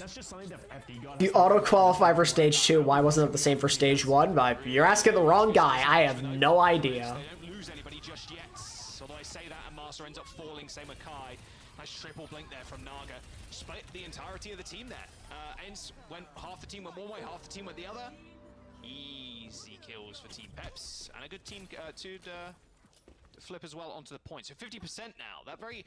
I mean, to be fair, part of it is you get double points in stage 2. You get double circuit points. Having the rush of their own, I'm sure they would have liked to have mirrored those rush, but because they had to disengage, eventually get punished. Naga lurking once this pulse bomb. Very, very patient. Oh, spots Crimso 1 HP. No Suzu to be seen. I mean, Crimso, what am I saying? Naga popping off here. Twisted Minds, they just have to do decently in this tournament, and they'll probably make Dallas because they won the first stage. They don't have to do amazingly. Like, if they don't get first, it won't be a problem. Just now is Kai spawning. Kevster not too far behind him, but this is last fight now for Team Peps. Oh, you can see Team Peps, they're trying to play aggressive, make the fight happen here. Ooh, I like this aggression from Peps. Can ENCE get a touch? Okay, they got there. But it's, that's the round. Team Peps. Wow. A statement first round on Nepal.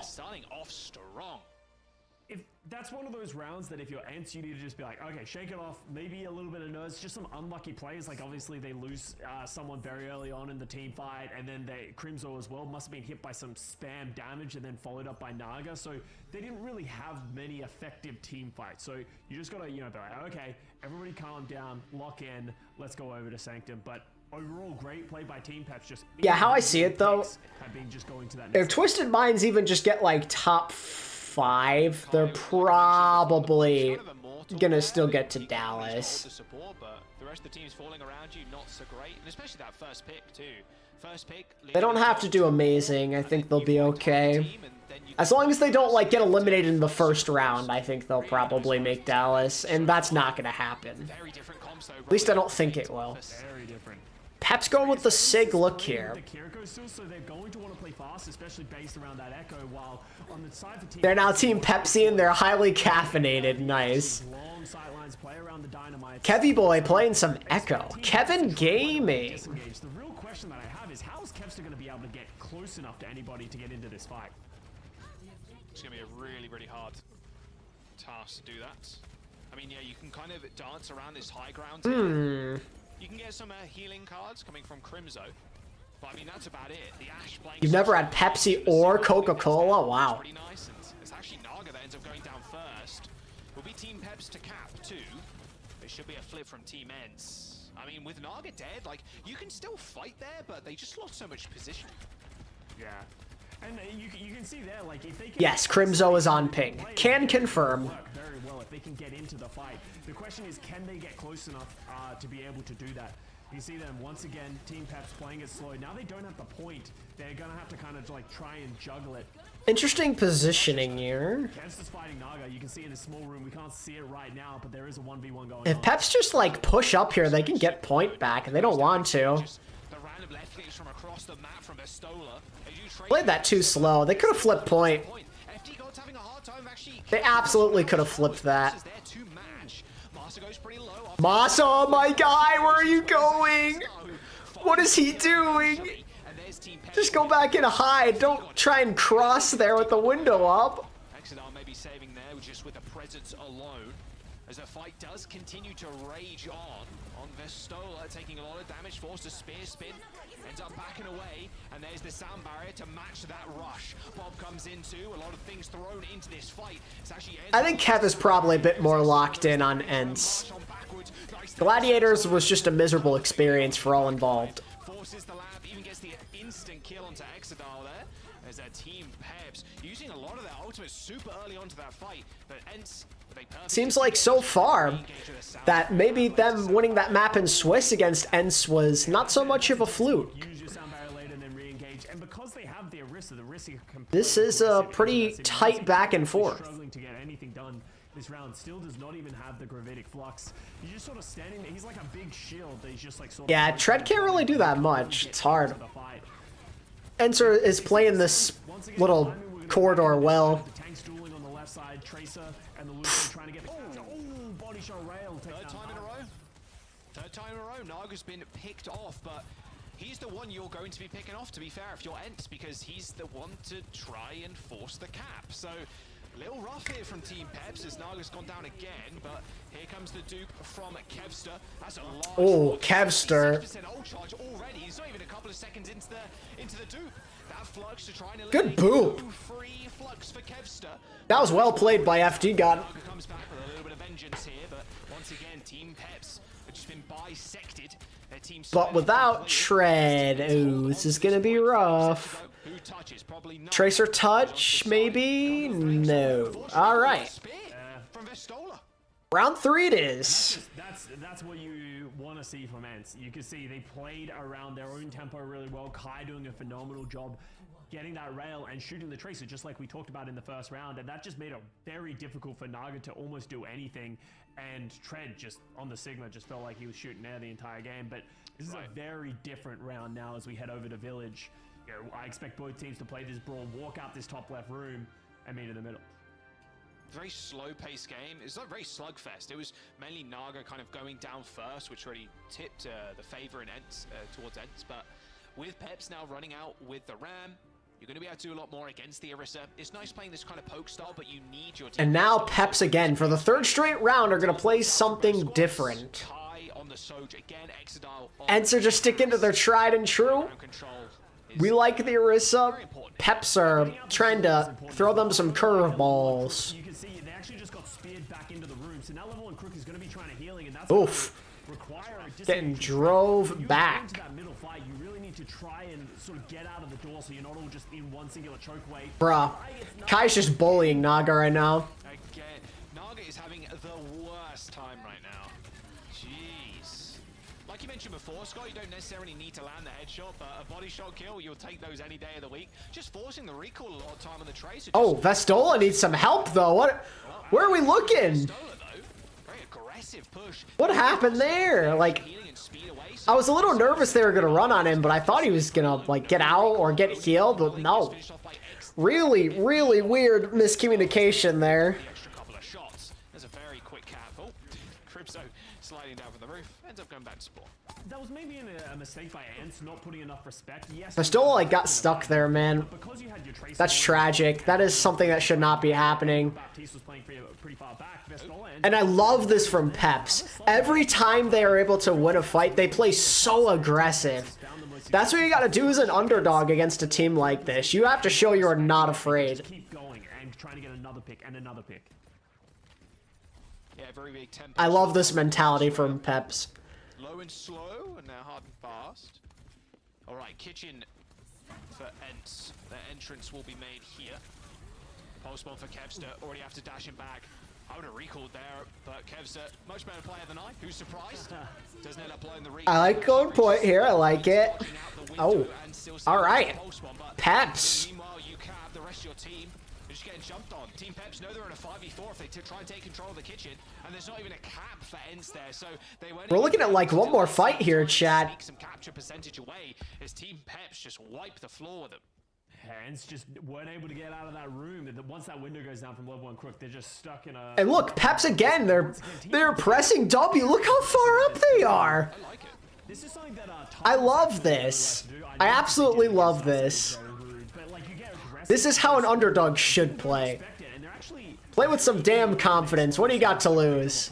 But now all of a sudden, ENCE has made it to the point. Team Peps matching them on it. High noon forces people away. Oh no! He had really nowhere to go there. Final fight Wow, that should be it. Peps are gonna take map 1. We got ourselves a game. And struggling here. The aggression from Peps to take this. I feel like that's that being emotional. They do end up just running Wow. I am impressed. That was a good map from Peps. Love what I saw. Absolutely love it. They crushed it. Damn. Really understand how they want to play around this composition. The only times they really floundered in that entire map was on a round where they played a suboptimal composition, I would say, but they're not getting punished. They're just going in. further into the rounds is like, hey, ENCE is on the back foot. We're more than confident to play our own game because right now it doesn't feel like ENCE can match them. Wow, that was a very different look from what I kind of expected out of the gate, although it was a 2-1 affair in the Swiss stage, right? So maybe a 2-1 as well here. Paraiso's that next map, Scott. Peps pick this one. Like I mentioned before, Paraiso, I feel like even when it's in the map... And this is a Peps map pick as well. Yeah. Paraiso can be a very, very difficult map to navigate as well. If Peps come in with a solid game plan here, they might be looking at like a solid hold to potentially go up 2-0 in this series. I'm curious to see if like Chase comes in now for this next map. Play some Winston, perhaps. Setting up in good positions, putting on a lot of pressure, and when he wasn't just getting railed one shot by Kai, he was putting on so much work in the server. Yeah, we'll see if there's any substitutions as well, Scott. Naga with the ENCE Tracer. You love to see it. You can play the rush for sure. There's so much high ground, especially on second. Even on first, you could argue too. It's interesting what we're seeing here. It feels like all the other teams from the 4 we've watched, aside from ENCE, have been flexible and have been playing so many different compositions. And then you have ENCE who are just insistent on playing this Orisa. They've decided to stay with Vestola. You know, really just want to play around, you know, what they're comfortable with, and especially on the Orisa, it feels like Vestola, we know he's phenomenal Orisa, so why would you switch things out? But yeah, very interesting matchup so far. Let's have a look at the numbers. Look, that's a pretty big difference in KD overall. Yeah, pretty big differential. But still the damage is there, damage mitigation, healing done, yeah. A lot of the time I feel like, especially the damage numbers, damage mitigating, healing done, it doesn't, a lot of the time they're so close, like it doesn't really matter, but the KDs really do paint a bigger picture. Although we've seen teams in the past like lose with higher KDs, etc. Stats in Overwatch, sometimes they don't really paint the entirety of an image. You're just kind of, okay, bigger KD, probably going to win, but you know, we can have those swings back and forth, which is always quite interesting. It's always about just, hey, if you just get that one team fight, it might not matter in the end of it, you know, like that. Those things do end up happening. Paraiso is our next map, and you can see viewer predictions there, very much like the last game. A lot of people vote for. Well, yeah, of course everyone's gonna pick ENCE to win this. 91% to Peps. Man, oh man, chat. Might have an actual series. Did not think that would be the case, but it's looking like it right now. This chair. Oh my god. I have to take a look at this after. It is not good. They've just been playing very consistently over the last two stages. This is really the first time we've seen them really struggle, and that was like, it wasn't close, right? You look at the KDs, it was not particularly close in the 2 rounds that they did lose.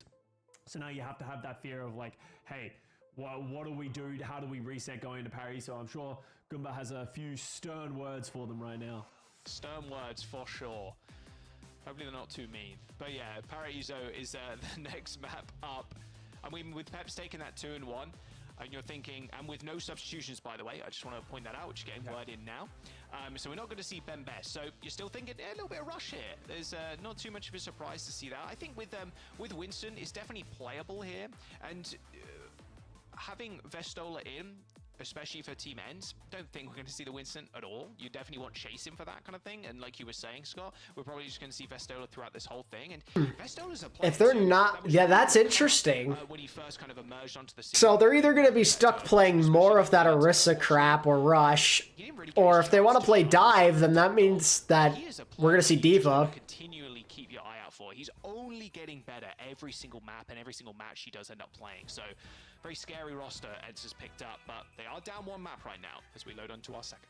And speaking of Vestola, right, like we saw, as you said, on the come up for Vestola in the Overwatch League, he had some success, but you know, wasn't ever, you know, one of the top dogs. Where he's really hit his stride recently in the last year was when he had that Overwatch World Cup match, right, where they beat. Okay, D.Va it is.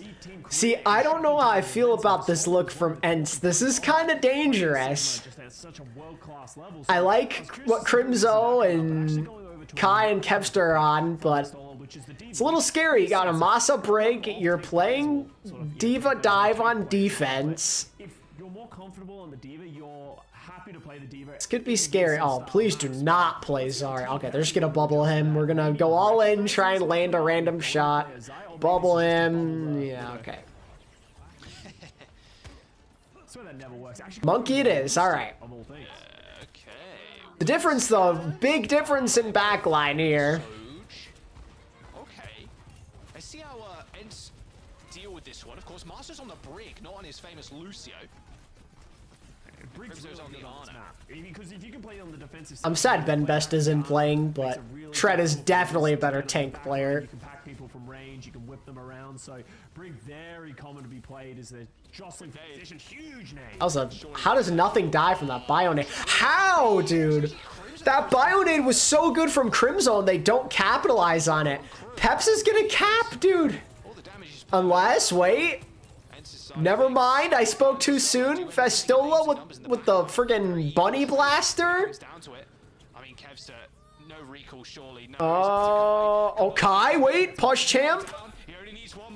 They have to back out. Wow. Kai and Vestola save that. Wow, what a save. But it's still gonna be tough to come back into this. They're gonna be able to get a re-engage, but Peps have 2 ticks. Yeah, 2 ticks on the board is pretty good. Obviously, you'd love to cap there, but Kai on the high ground is a difficult beast to deal with. But now you're going to see both teams be able to get their backlines on the high Got the ground. Atlanta in cast. Love it. They're playing Lucio Kiriko. They need to close the distance, and you see Tread going in from the side. Holy. Oh, nice bit of healing there coming into Kai to make sure he doesn't die to the damage of Tread. Oh, Naga! My boy is locked in, brother. Don't think he's going to be able to clutch this one. Dude, they're turning it again. There's no way. How do they still win that? Brother. How do they still win that? The ENCE backline got decimated and they still win. That's crazy. Peps gotta be kicking themselves right now. Naga did everything that you could ever want there. Yeah, let's get Peps listening though. They got 6% and 1 minute and 40 to go. All right, here you go. You got the first pick again. How about this time?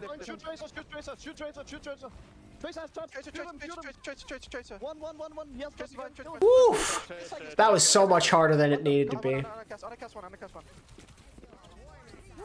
Just finishing up some picks here. Just making sure they had the target prioritization. It felt like Peps won that fight 4 times over. ENCE got away with murder to cut into the time bank as much as they did there. Yeah, ENCE's backline is struggling big time. You can tell they're not nearly as comfortable on this.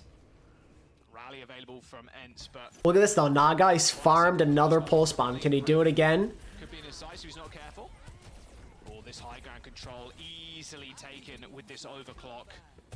How split up everybody is though.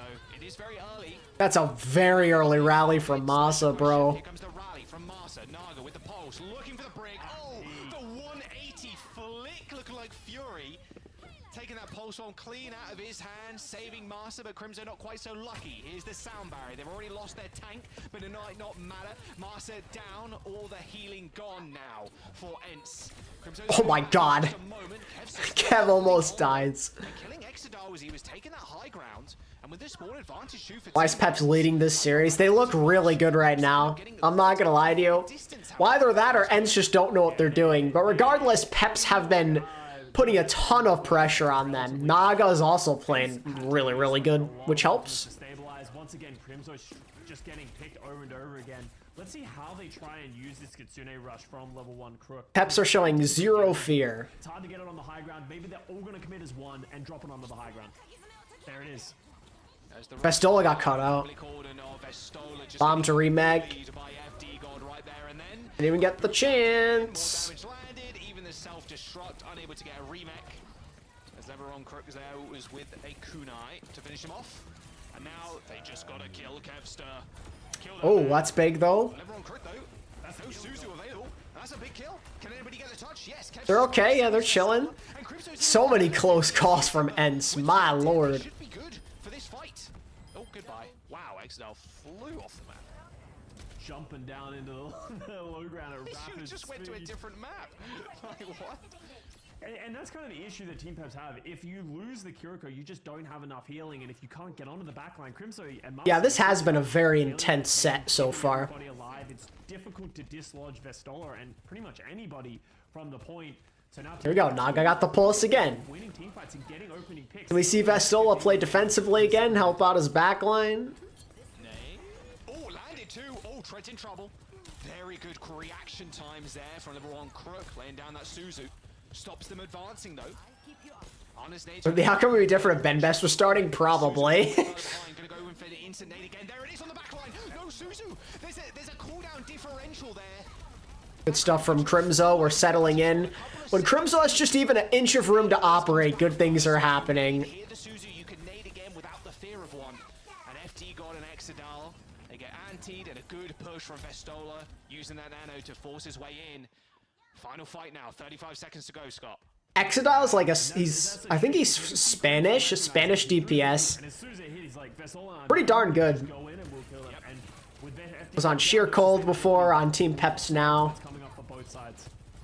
Good hit scan player. Has got the slide, but FD God's right next to him, and there's no one that can assault his position. Well, speaking of which, actually, maybe Kevster can. Here comes the overclock. A lot of that is getting eaten by the defense matrix, and that rally. Crimso just jumping straight Ooh. through. Wanted to try and get behind. Speak of the devil, 2K. But no, taken clean out of the game. But here we go again. This is when it always gets really sketchy. And suddenly get these kills out of nowhere. They're gonna have a chance to touch.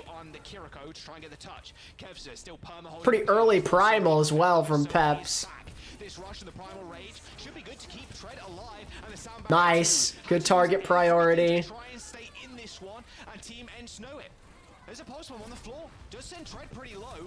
This should be just a slow eke out of the health bars now. Crimso does come over the kill. Same with Crimso though. But Exodal on the legs, gets back in time, finishes off Festola and Kevster. But Team ENCE made that one. God, if it weren't for the crazy stuff that happened on point A, they'd have so much more time. And now we see the Orisa come. Double Orisa. You're just like, hey, it's overtime, we have to use our ultimates, so they're going to be very poor in terms of ult economy heading into these couple of fights, and they might not even get some of these ultimates back up, so that's maybe why they switch over to the Orisa Baptiste, just play a more brawl comp that is better in the neutral. Minutes ago, they wasted so much of Team Peps' time. Oh, very winnable low. One cooked down. Yeah, that's the second time I feel like he's been caught out by the Cassidy, whether it's a high noon or just a couple of headshots. Now all of a sudden, 35 seconds remaining, one good team fight left in it. Crimso's going to get up to this rush before them. I look to see if ENCE try and go very aggressive with this one. Even with the high noon, they can pair them both. You get that speed boost, can play aggressive, catch Team Peps off. Kevster know where he belongs, and that's on the payload right now. Just payload princessing, make sure they don't... Did you say payload princessing? God. Rush available for Crimso. Looks like they want to set up with this one. I like this.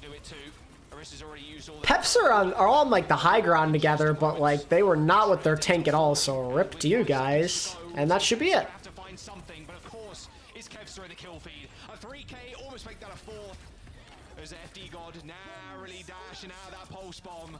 But it doesn't matter. You gotta touch FD gods, and that is Team Peps. Yeah, I liked the idea there of like sending all those guys on the high ground to kind of avoid that rush, but your tank was just a goner at that point. Pressure that ENCE was throwing out with the rush, with the high noon, sound barrier at the end there as well.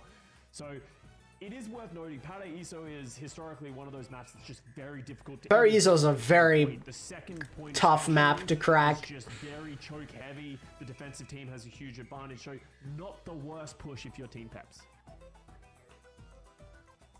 So what they want to do on their defense. Are they going to go the Brig, you reckon? FD God historically has just been only a Lucio player. Like I think we've seen FD God on Brig like every now and then when he used to play like Paris Eternal and whatnot, but I doubt that is going to come out here. We were actually looking at and talking about a lot of Europe in general, and historically they don't like playing Brig. They prefer to play the Lucio. That's where their comforts are at, and like you have to agree that maybe Ana Brig would be better here for yes, FD God is a Lucio player, and that is it. If you're more confident in the Lucio Kiriko and that helps your play, I remember like 4 years ago when his Brig was halfway decent on Paris, and then after that his Brig was just never good again. The only time he was somewhat respectable on the hero was 4 years ago. On the Widow. It's kind of crazy. Normally you think Kai would be jumping over to that pick, but both just... Was that a Paris Widow based? Kind of disgusting actually when you think about it. Kevs is going to go the Echo. That's why we've got Kai on the Tracer as well. One of the big limitations that I want to talk about with these guys as well is Vestola on the D.Va. D.Va can be good at controlling positioning, but you cannot effectively dive. But it actually might be okay because Team Peps aren't playing the Ana Brig. He even had Fielder's flex support, correct. Although to be fair, he did have other flex supports before Fielder that year. Bro found success with Gray and Hip as well, so wasn't just Fielder in his defense.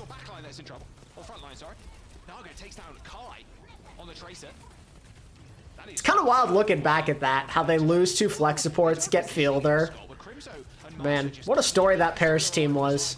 Ooh, that bubble slid off. issue with playing a diva in that situation. The nades hit, but there just wasn't the follow-up. Nade goes short this time, but Vestola's just able to sustain for so long sitting on this point. Kai on Tracer, I just realized, is hella cursed. Why in God's name is Kai playing Tracer? Refused to basically let Crimzo drop and get help from the rest of his team.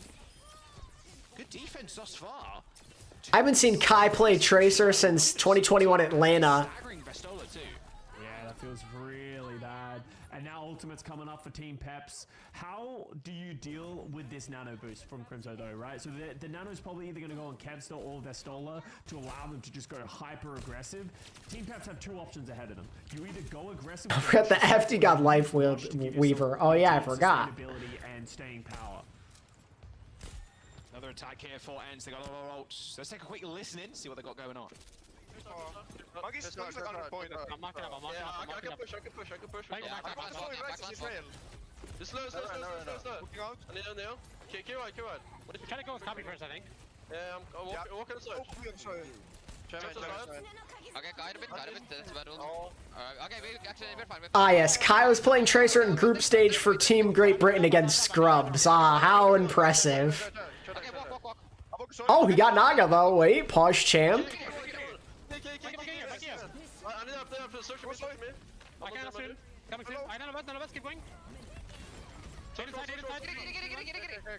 It's a solid nano.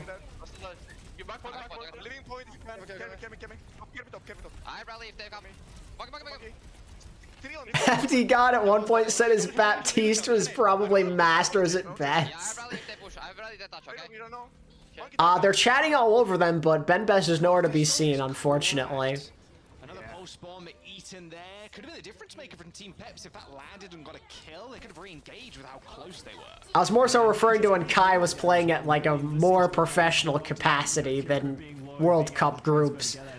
You can see the strategy that they were trying to use. Go in with the duplicate, force out the Kitsune Rush, gives you more value for the nano boost. That's what makes the Peps don't have anything to work with here. This could end up being really good for ENCE. This part of the map can be so difficult to navigate with all this high ground defense for the defenders. But you can really force them out, take that space, and it helps that you get a pick there immediately before anything even happens. But they're stuck on the low ground, right? Like, yeah, they have the rally, but they're not going to be able to use it. It kind of feels like they're just trying to accept that they're not going to get value of the high ground and just try and push the card as far as they can. And now rotate to the high ground.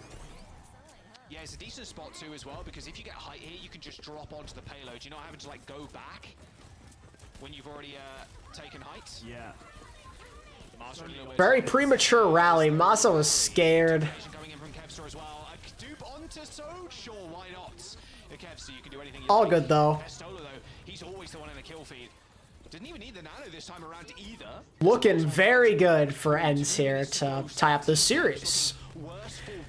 That payload made like no progress whatsoever. It didn't even round the corner. This should just be ENCE. They still have ults as well. Yeah, it's not very far in at all in this third point. I said it was gonna This would have to be a massive choke at this point. And it just feels like Team Peps are just losing members very early on in these fights, and then it's just they're having to use ultimates to compensate, and it's just falling away from them. Engagement beat? Oh boy. And you didn't even find any kills. Now you're really screwed. Any form of damage with that ult. Team Peps now, they have to retreat. FT got in trouble. Oh my god, Kai's actually diffing Naga. Holy. Kai just annihilating Naga, just diffing him in the Tracer match. It's kind of insane to say that. Kai is diffing someone in a Tracer battle. They cannot let Kai get into the backline. Oh, and he's copied the Winston too. This might just be over right here. Oh, it's Soju over. Nice little right click landing into the backline. Exadial already gone. Team Peps struggling to hold on to this point now. Yeah, and just picks coming out left and right. Naga falling once again. They're doing a pretty good job of taking this fight. Tread staying alive, but FD God falling. Level 1 Crook under pressure, having to use This is the rough, man. And that should be that. And we got a pulse. And we got the kills. You got an overclock, but you ain't got any teammates left. I don't know anything. Okay, buddy. Just with straight fundamentals on that map, end up taking it. It's interesting because it feels like very different to what happened in the first map for ENCE. It's like this time it was Team Peps were the ones who were getting picked at time and time again. Naga just unable to do anything. Maybe an adaptation for ENCE, recognizing the aggression from Team Peps, being like, hey, if we can deal with the flankers, they'll crumble and they'll fall down piece by piece. Yeah, I mean, Festola is also just insane. In my defense, Kai literally has done nothing on Tracer in most of his career, so you can't exactly blame me for doubting. Like, they didn't even get Suzu'd. They got eaten straight up. And then Festola receives Nano, always comes up with kills. Kai's been killing Naga since map 1, but he was on Sojourn in map 1. We're expecting too, right? 91% predictions, looking real strong. And by the way, here in this very point, Scott, my word, did Kevster and Kai have a game too? They kept the they stepped up, regardless of how many people they were down as well. Like, it was unbelievable to watch like Kai and Kevster navigate these team fights and staying alive and getting kills without backup, without those supports. And interestingly enough as well, on their I think that also it's worth noting, ENCE was kind of able to adjust to Pep's play very aggro style. Like we just saw at the end there, they did the engagement beat, but they were able to get out fast and not really lose any team members. Good mid-set adaptations from ENCE here.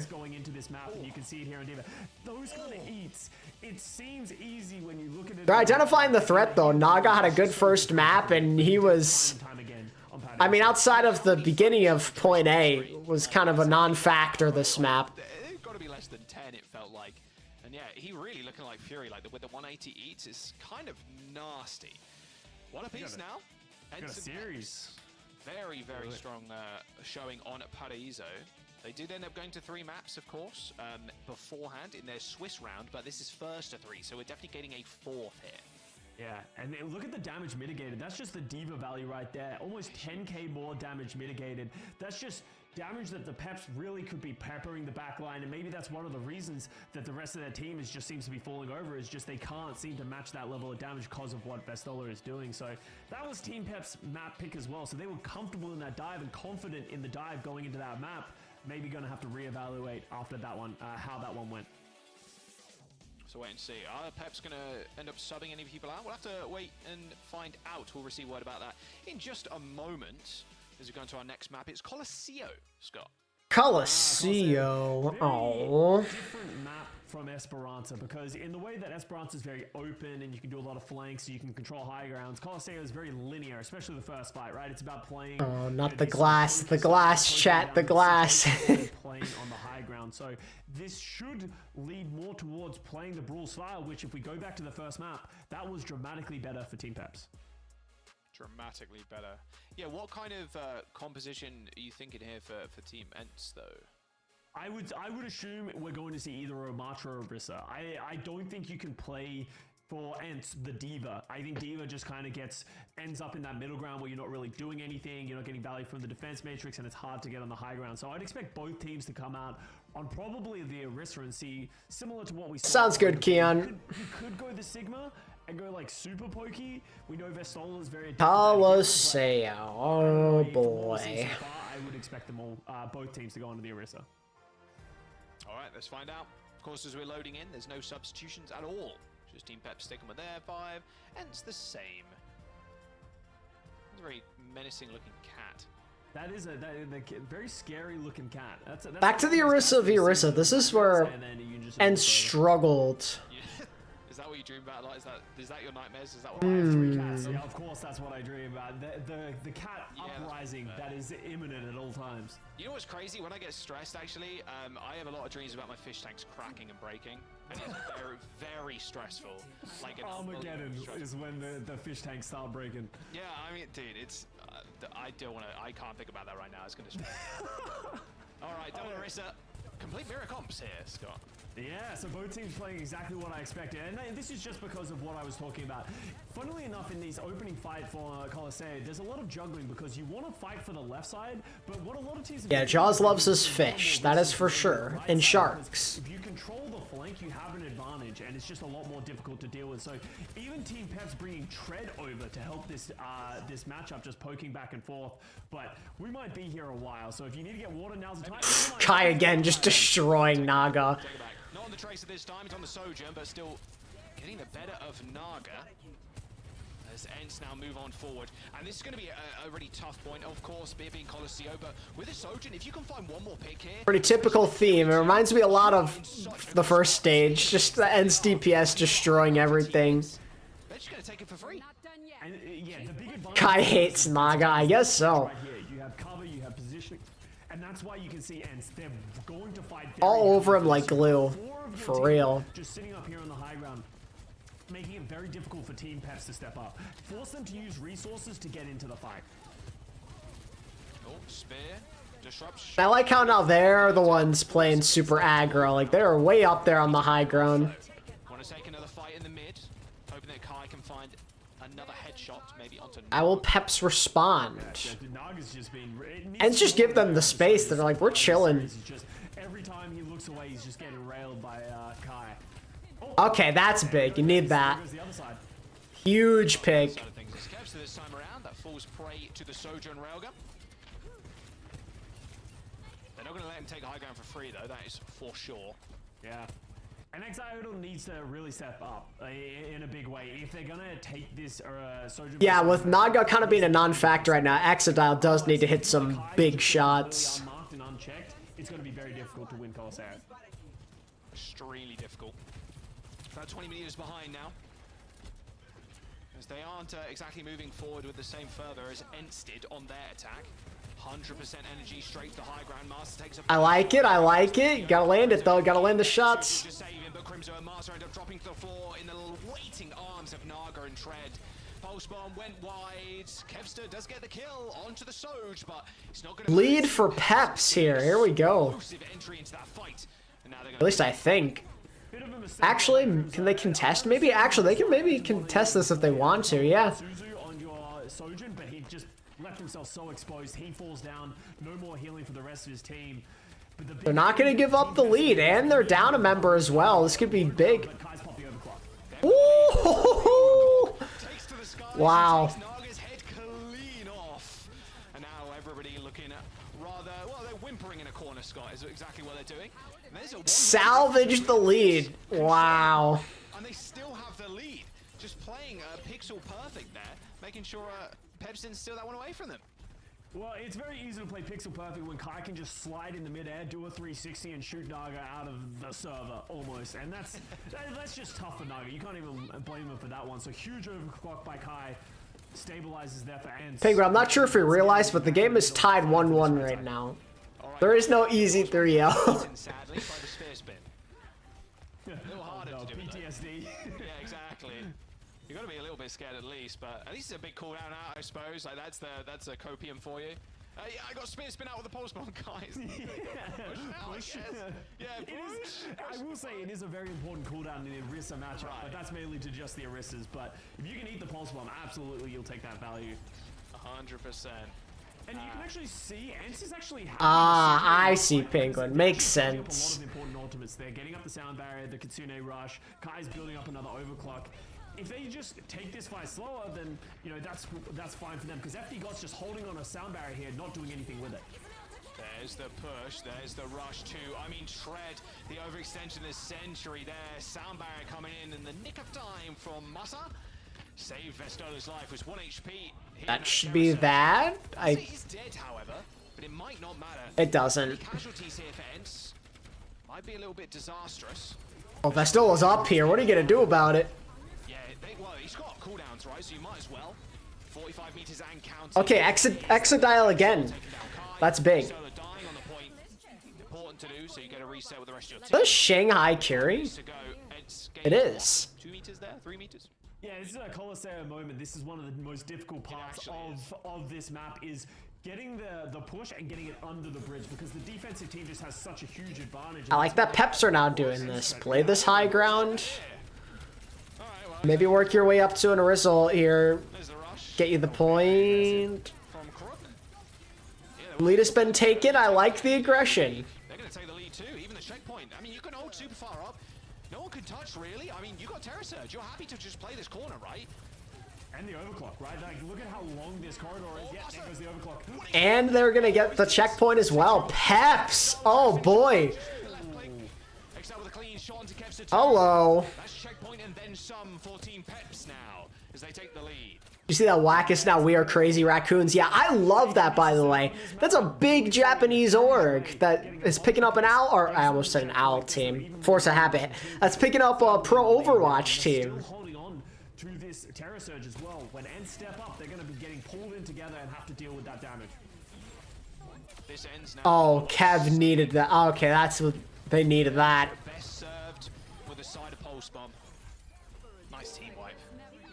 3 minutes to go here. Checkpoint though for Team Peps. You're feeling super good about that fight. Getting the pulse bomb and the overclock out of ENCE as two less scary tools that they have to deal with. I think Overwatch will keep going in Japan. It seems like this is only just the beginning. It's their time to shine right now, you know? They've only become relevant the last, like, couple of years, so they're on the up right now, especially with the esports scene getting a bit more love over there. They're on their way up. That's such a big kill by Crimzo, holy.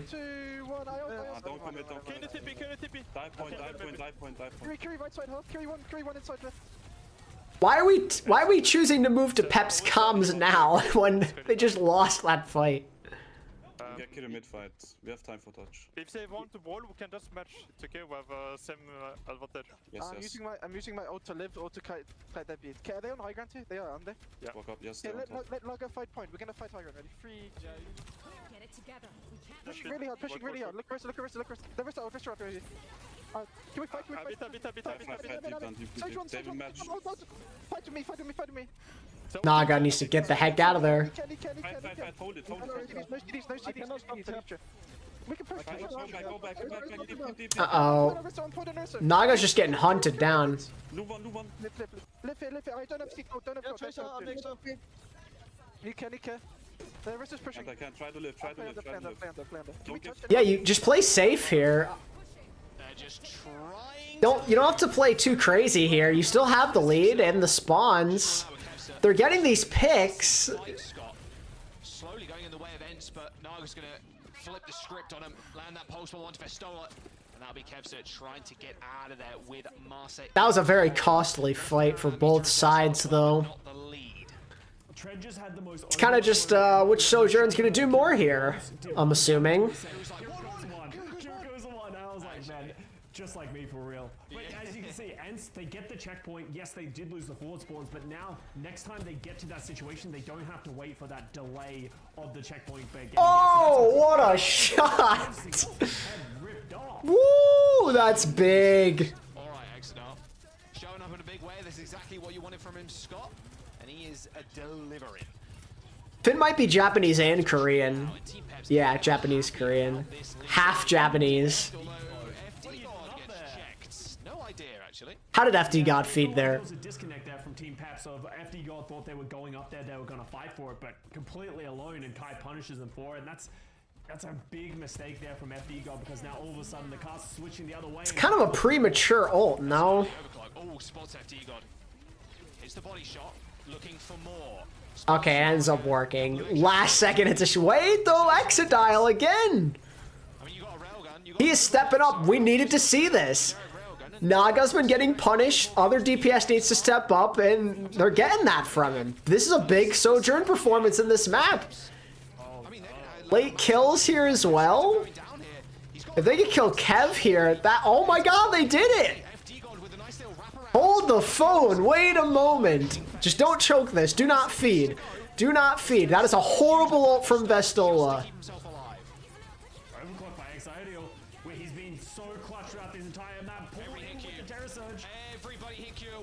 Don't even let them touch. Oh, okay, they did get the touch.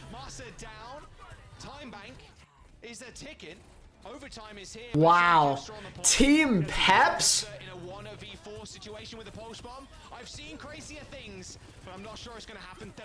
Holding my breath, it's not over yet. Hold on.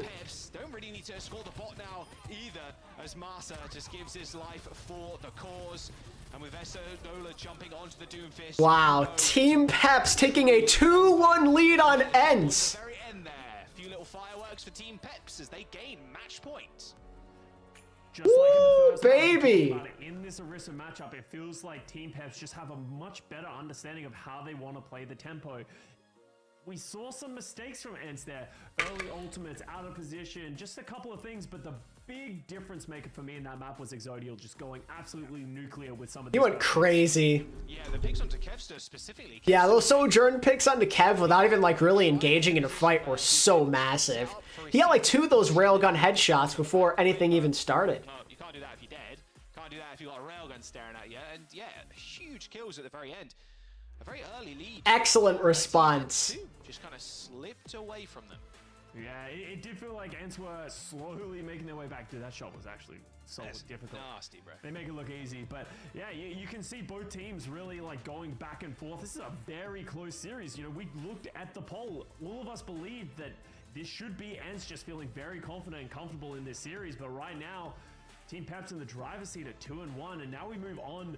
This is crazy, man. Flashpoint is the next map mode that we'll go into.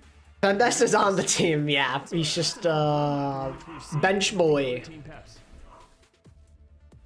Oh god, yeah, some of these shots are just nutty. Holy moly, dude. If Peps upset ENCE here, that would be insane. Easy as you like, and you can see the response there from ENCE just backing all the way up. They know they can't fight with Kevster. You're right, Scott. exyOWL just going absolutely on the bench looking handsome. So true. Is Team Peps.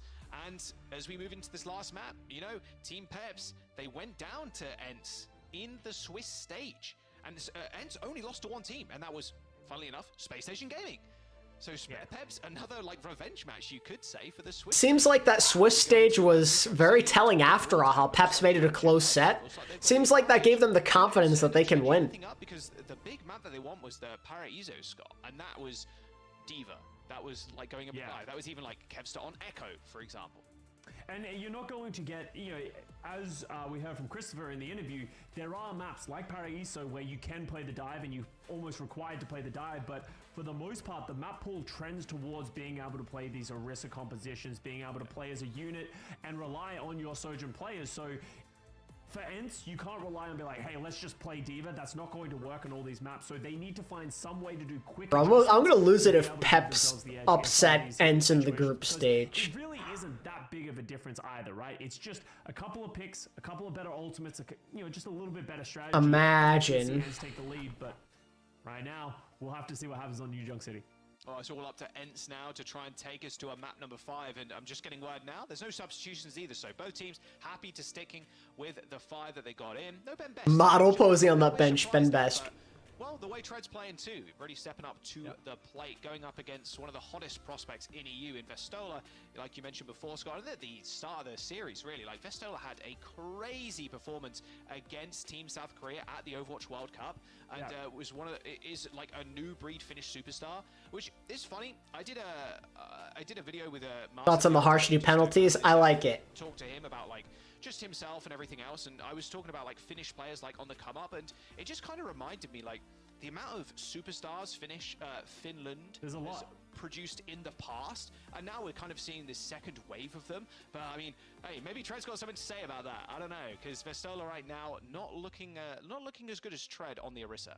Well, that's one of the exciting things overall about OWCS is, right, it's a much more global, and each region gets to represent and send their best teams and best players. That's what made Overwatch World Cup phenomenal, and it's good to have that back.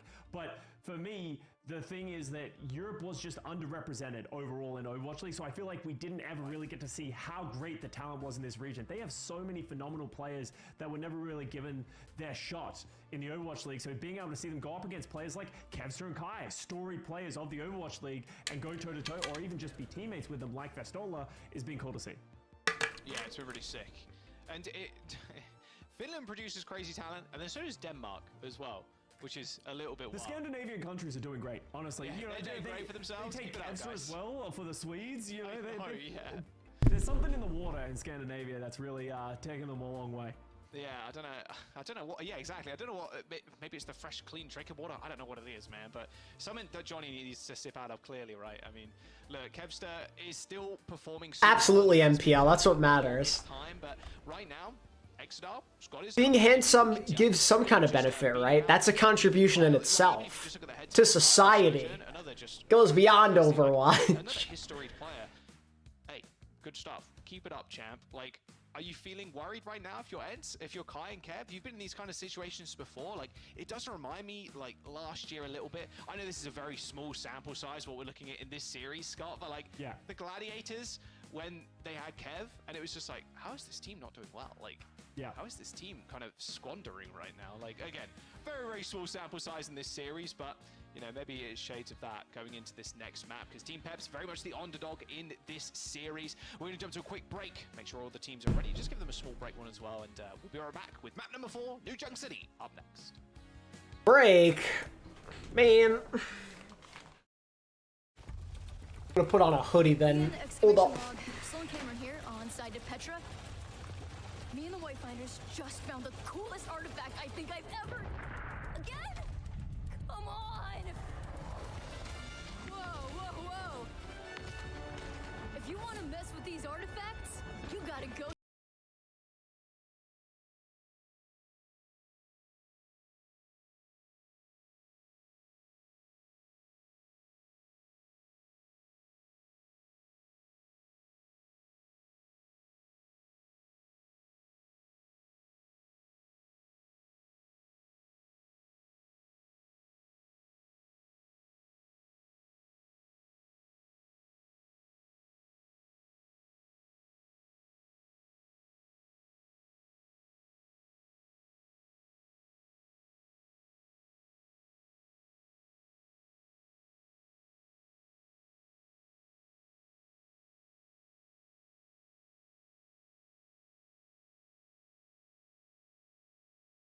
Initiation!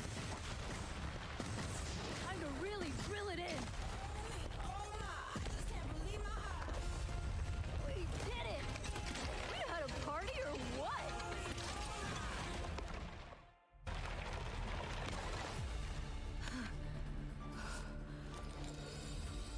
Whoa, no way.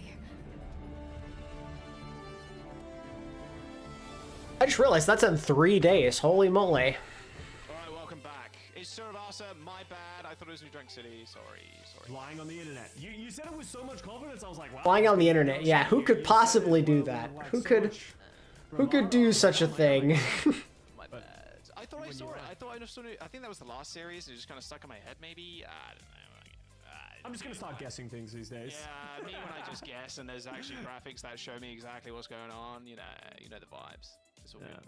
Survasa though, I mean, still it's a Flashpoint map, so you know it's still going to be the same in terms of like compositions. I would imagine there's not too much difference realistically between the two. Yeah, they both play very similarly. They're very big maps where you're going to want to play a Lucio, but very choke heavy, so you want to play these like close range quarters heroes. So I expect both teams to once again roll out with the Lucio, Kiriko, Orisa setup, and I think that's just like going to be the meta, at least in EU. If you're watching Korea, they play a lot of dive, but in EU, we love and respect Brawl all the times, at all moments.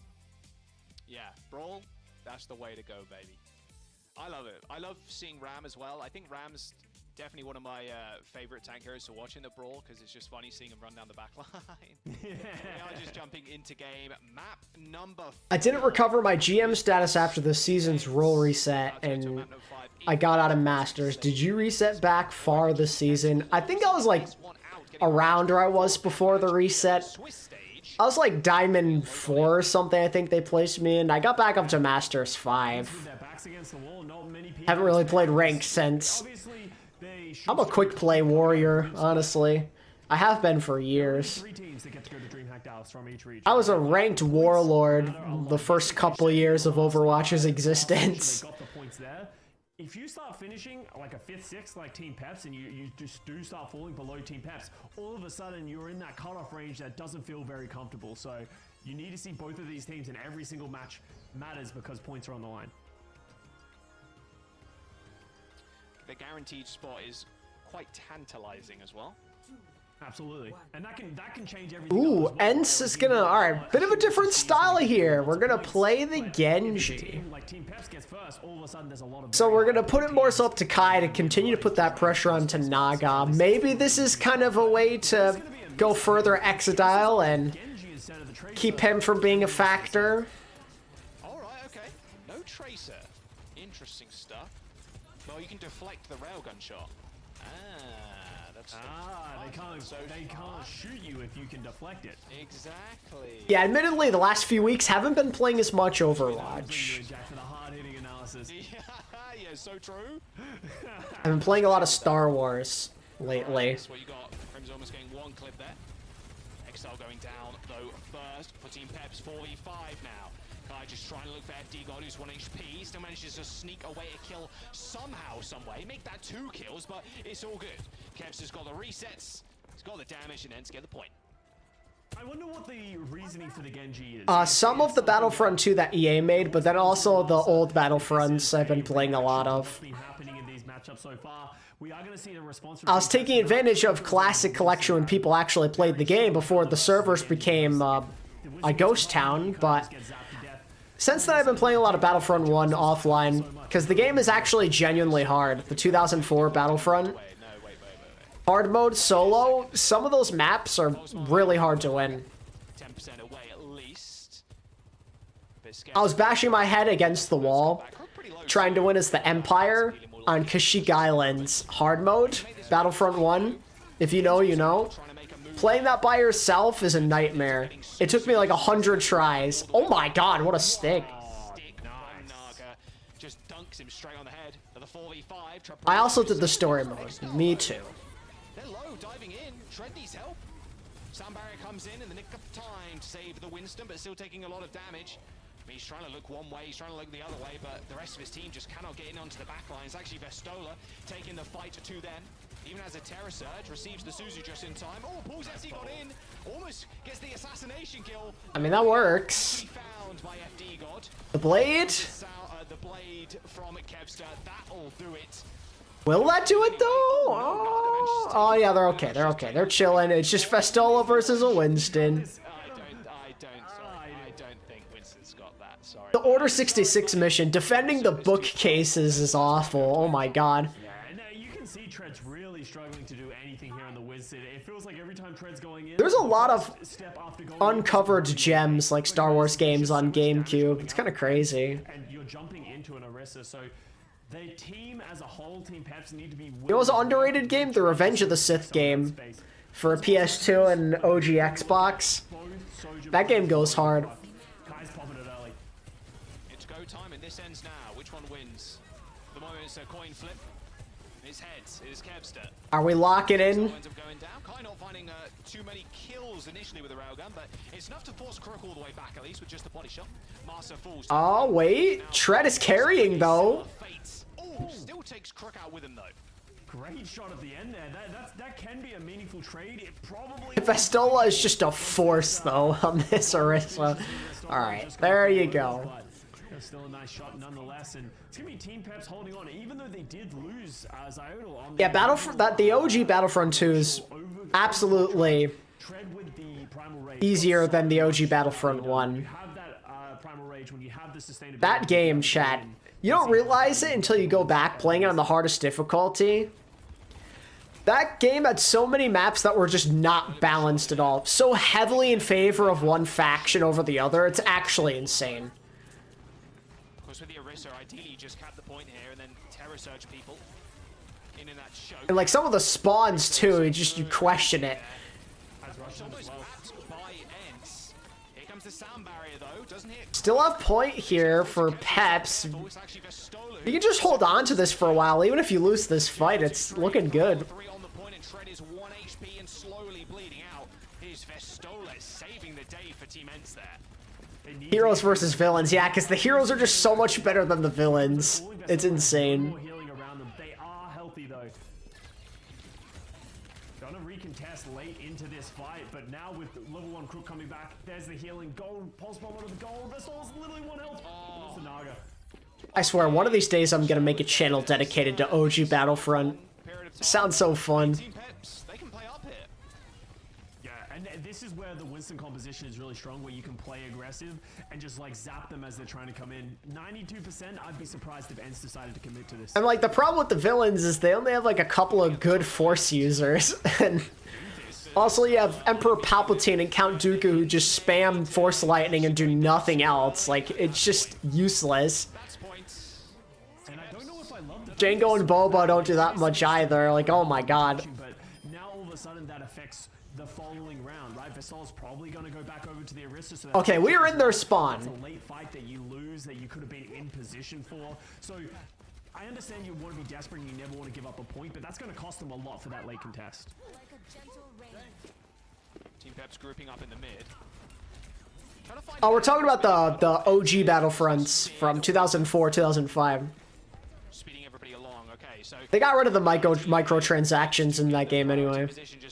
Yeah, Darth Maul and Anakin, absolutely the best options. We will be ENCE taking position. Kai's going to pop the overclock once again quite early. Bubble in the way. Oh, nice pole. Yeah, it's true, Dragon Fist. I'm so disappointed as someone who never got to play those games online as a kid. Like, absolutely devastating. And the fortify, making sure he survives all that incoming damage. No point capture. The servers are already dead.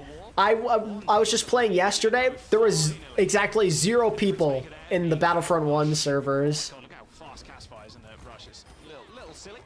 Machine gun Cass just absolutely shooting in that rush, and smart by FD God as well, able to hold on to the sound barrier. And you can see how well Team Peps are playing when they have the ultimates. Tread did a great job of mitigating the value from Kai with the overclock on the Sojin. Pushes people around, lives to tell the tale, and all of a sudden Team Peps just had too many ultimates once the level 1 Crook Kitsune rush comes out. But now it's on ENCE. They have the Kitsune rush. It's so much. One server with 2 people. Yeah, when I used a VPN to switch to the EU servers. On NA, there was literally nothing. Also, meanwhile, Peps are going to be in 1 fight territory to go up 2-1 on this map, potentially. Cash should be reworked to have a lasso. That'd be hilarious. Yeah, you definitely take that fight. I like the idea of swapping to an Orisa. I am a fan. Which just gives you so many extra stats that you just can't find into it. Now, Vestola, the only ultimate they really have to speak for is going to be this Orisa horse ultimate that doesn't really give you a lot of value. It's more used as a defensive aspect more than offensive. Oh, that looked like someone went off the map there. Yeah, I think it was the Kiriko though. Oh my god, Crimso's so low! Oh my god, good job by Vestola. Taking that spear. There's the ultimate of Vestola. Didn't even have a chance to activate. 1 for 1. No tank for ENCE though. They're gonna lock that point presence. Sound barrier to try and survive. He killed the carry. Peps feel very split. ENCE are playing together. They turn that around. Woof. Naga just weaving his way in to the back line, but Kai with a sharp shot to 180 to finish off the Tracer. And even FD God trying to get back, but Kevster, very smart play by Kevster, just kind of catching FD God as he was trying to get a final touch. And ENCE now, they're on capture point here. 2-1 on Vestola's, I'm assuming, swapping back to Orisa. Vestola sticking onto the Doomfist now as well. I think when he's not. Oh, there it is. Okay, there we go. The previous time, no, actually goes back to spawn now, switches over to the Orisa, so that should mean that Team Peps will have the initial positioning, but ENCE is going to fight them up here. Peps have genuinely had a pretty good series. Like, I think you just need to give them credit. Their DPS have had a lot of good moments. And they're playing confidently, they're playing with aggression.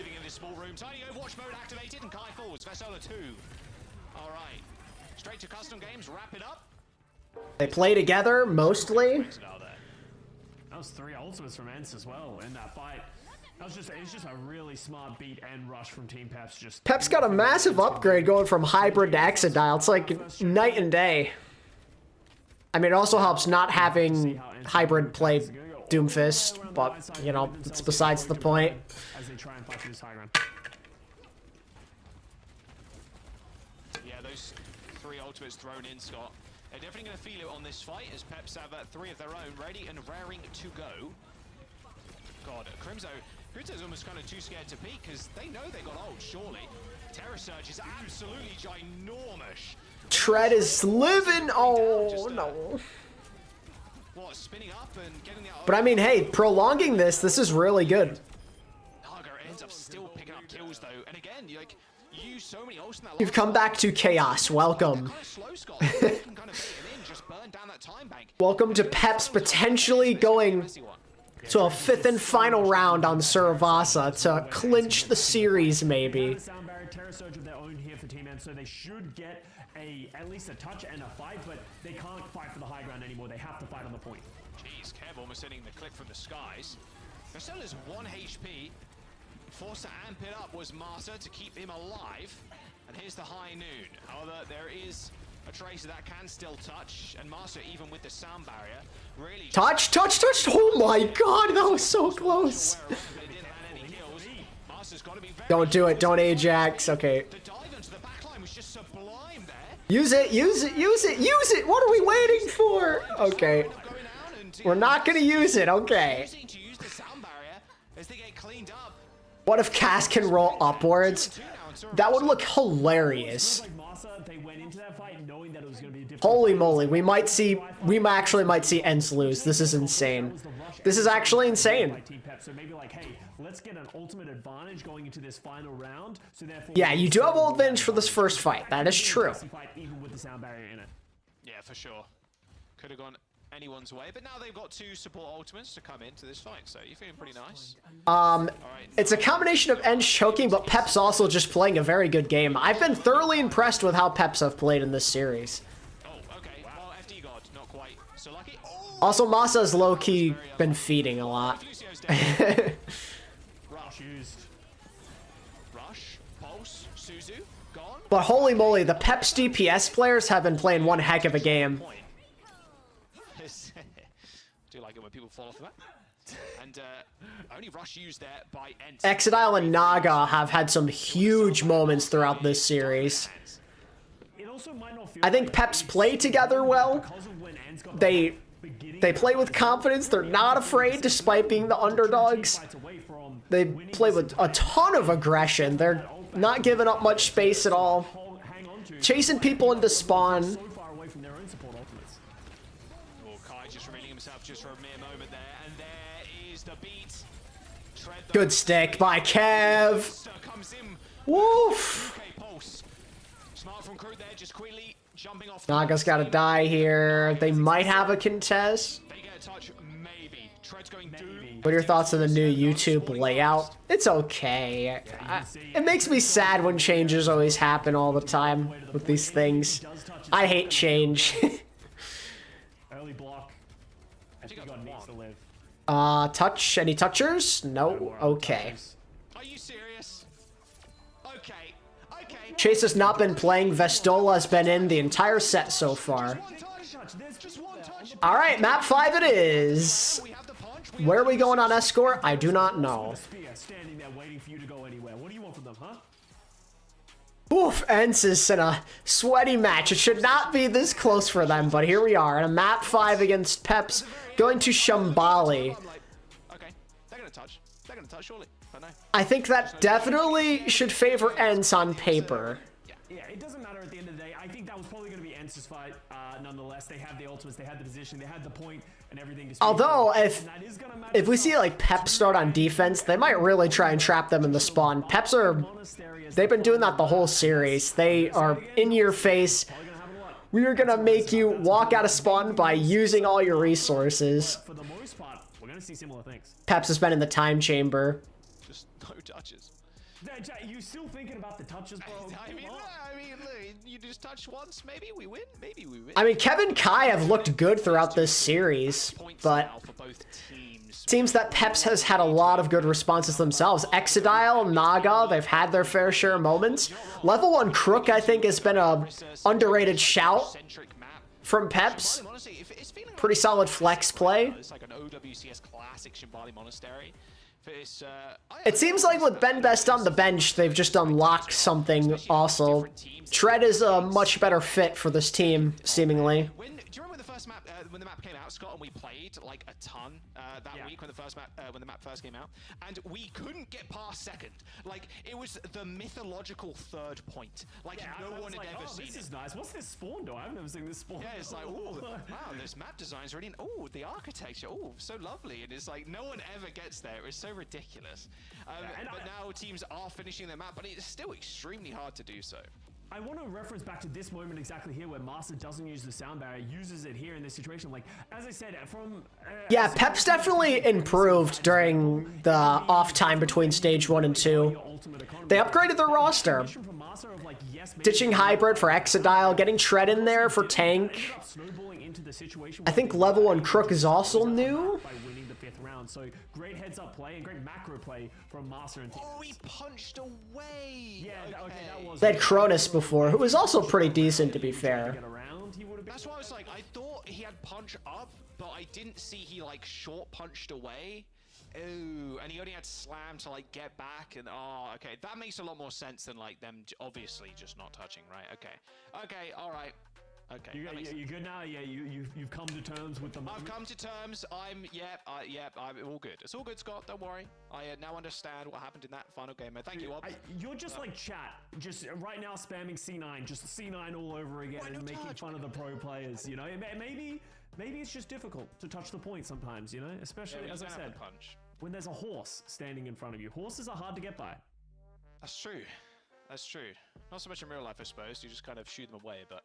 Well, horses are big. That's pretty hard to get by a horse. Like, how often have you tried to get? Yeah, but the horse isn't going to stand there. It's probably just going to. If you're like walking, it's probably going to move out the way at some point. It also doesn't have a spear, which also helps most of the time. Yeah, it doesn't have a spear and like armor, like Oblivion horse armor, bro. Oh, I am ready for this map 5. I am excited. Watch it just be absolutely horrible now. As you said, Just like brain rotting levels of terrible. Seems to have made some adjustments to the way that they're playing in the Orisa, but this map could honestly go either way. They seem very evenly matched up when they're playing on these like Brawl Orisa compositions. So I wouldn't expect to see any subs from them. Maybe they'll do the map 5 Benbest sub, you know, just for lol jokes. No, never mind. Producers in my ear telling me that Benbest is not coming in. I still miss him, but.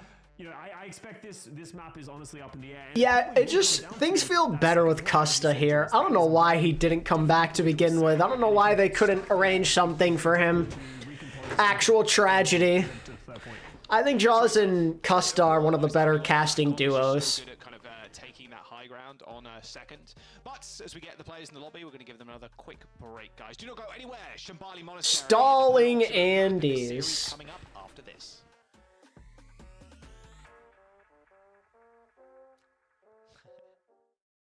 Alright, I'm pulling up an OWL. I'm tired of all this waiting. Let's make history. Let's run a chat. No way. This season's got my name written all over it. Guess the OWL player. Here we go.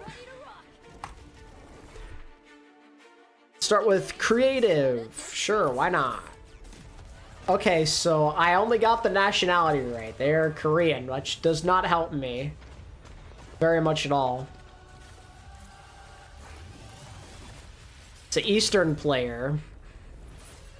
How about leave? Alright. Wait, why did I just said it's Korean. Why did I freaking... I'm an idiot, chat. Well, I got DPS right, at least. That kind of helps. I don't know why I did that. My brain is rotting. But it is a DPS player, though. How about, like, Zest? Any Zest? Oh, it's MN3. God. I'm literally saying to myself it's a Korean player, and then I proceed to type in a Chinese player. What on earth is wrong with me? I don't know what's going on with this. This is strange. Evil can't hide from my sight. I can be Oh. nice. Okay, then. Hard work is rewarded. Anyway.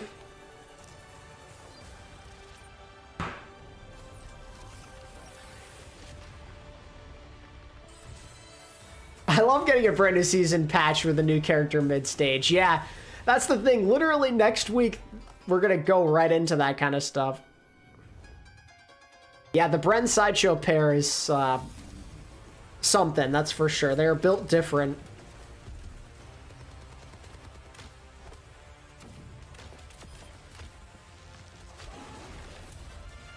There's no way I'm gonna miss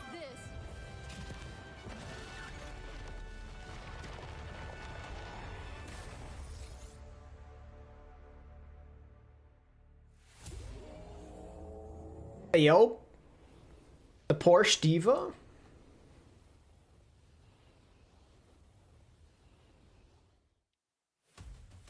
Welcome back. And yeah, okay, I got schooled in the break. Okay, I said penultimate. Nah, Brent and Sideshow have to coexist. They're... Okay. You can't just separate them. Let's get that out of the way. Let's all laugh.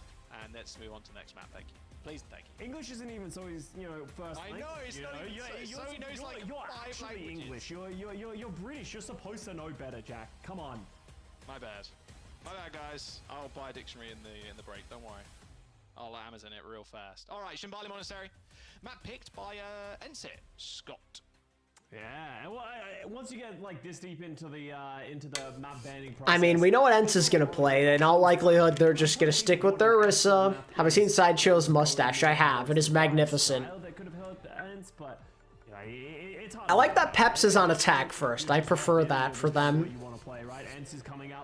Let's set the tone early here. I expect to see very similar things from Team Peps. So it's going to be less so about the compositions being played and the micro adjustments being played within those compositions. The question is, are they gonna get crazy? Or are they gonna cook something here? Or is this just the Orisa gaming? Spawn peak, same with Naga. Doubt it's anything too fancy. Kai back on the Cassidy as well. That is good to see. I was curious if ENCE were going to play the Ana Brig because A cooking show? Brennan Sideshow cooking show would be absolute pandemonium. Places where you can play super far back, but looks like they're just going to go. Is this just gonna be a pot shot and that's it? Ooh, Masa. Oh. The Junkrat spam, hey yo. The old Junkrat to break the spawn hole. Honestly, I Oh. like the idea of Junkrat here. You're dead. Oh wow. Literally 1 HP. Goodbye. Okay, there we go. Actually won. Alright, I end up going down to try and break the spawn hold. Yeah, because like the whole point of a spawn hold is as soon as you start losing any members, it will start to trickle away from you because obviously the attack. I love that strat there from Naga. Do the junk spam, you know where they are in that little location? I respect that temporary swap. To the defensive high ground. Yeah, concede it slightly. Gotta wait for Kai to get back in the mix. Decent though, you can perma-stall payload here if you do sit right on the very edge, but you're so exposed it doesn't really matter. The solo trying to keep Kevster at bay. Easier said than done though. Kevster super low. Crimson with a TP Suzu to try and save Kev. Uh-oh. And Kev, you best believe he's paying him yet another visit. Kevin Kai starting to take over the series again, though. They're turning up the heat. In hand, but with the Kiriko dead for Team Peps, they're going to have to play this one slower. Yeah, level 1 Crook falling, no healing.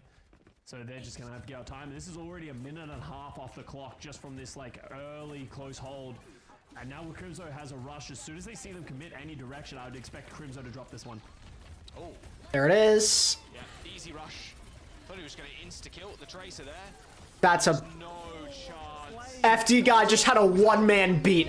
There's no way he just had a one-man beat. That is maximum level trolling. Brother, what? How do you manage in that scenario to only get it on yourself? How? How did he do that?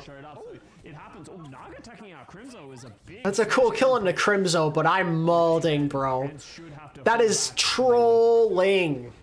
Yeah, they're falling all the way back, not even just on their little platform anymore. They have to play this corner just like I thought he they were gonna get like 4 with that beat, like oh maybe Tread doesn't get it, he's separated, but he only got himself. I'm calling that an Ajax. I might as well be with how unvaluable it was to his team.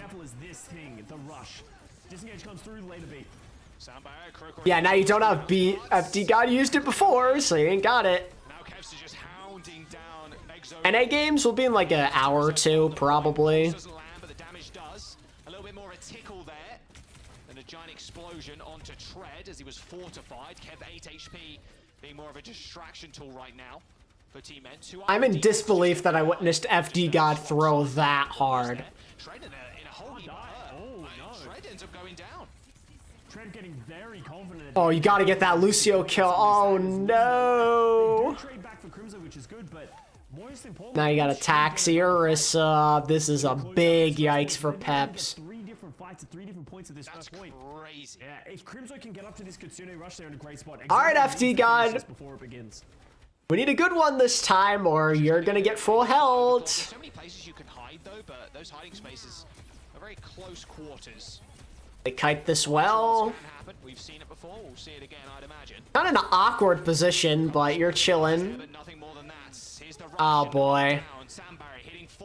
What are we going for? What are we going for? We're trolling.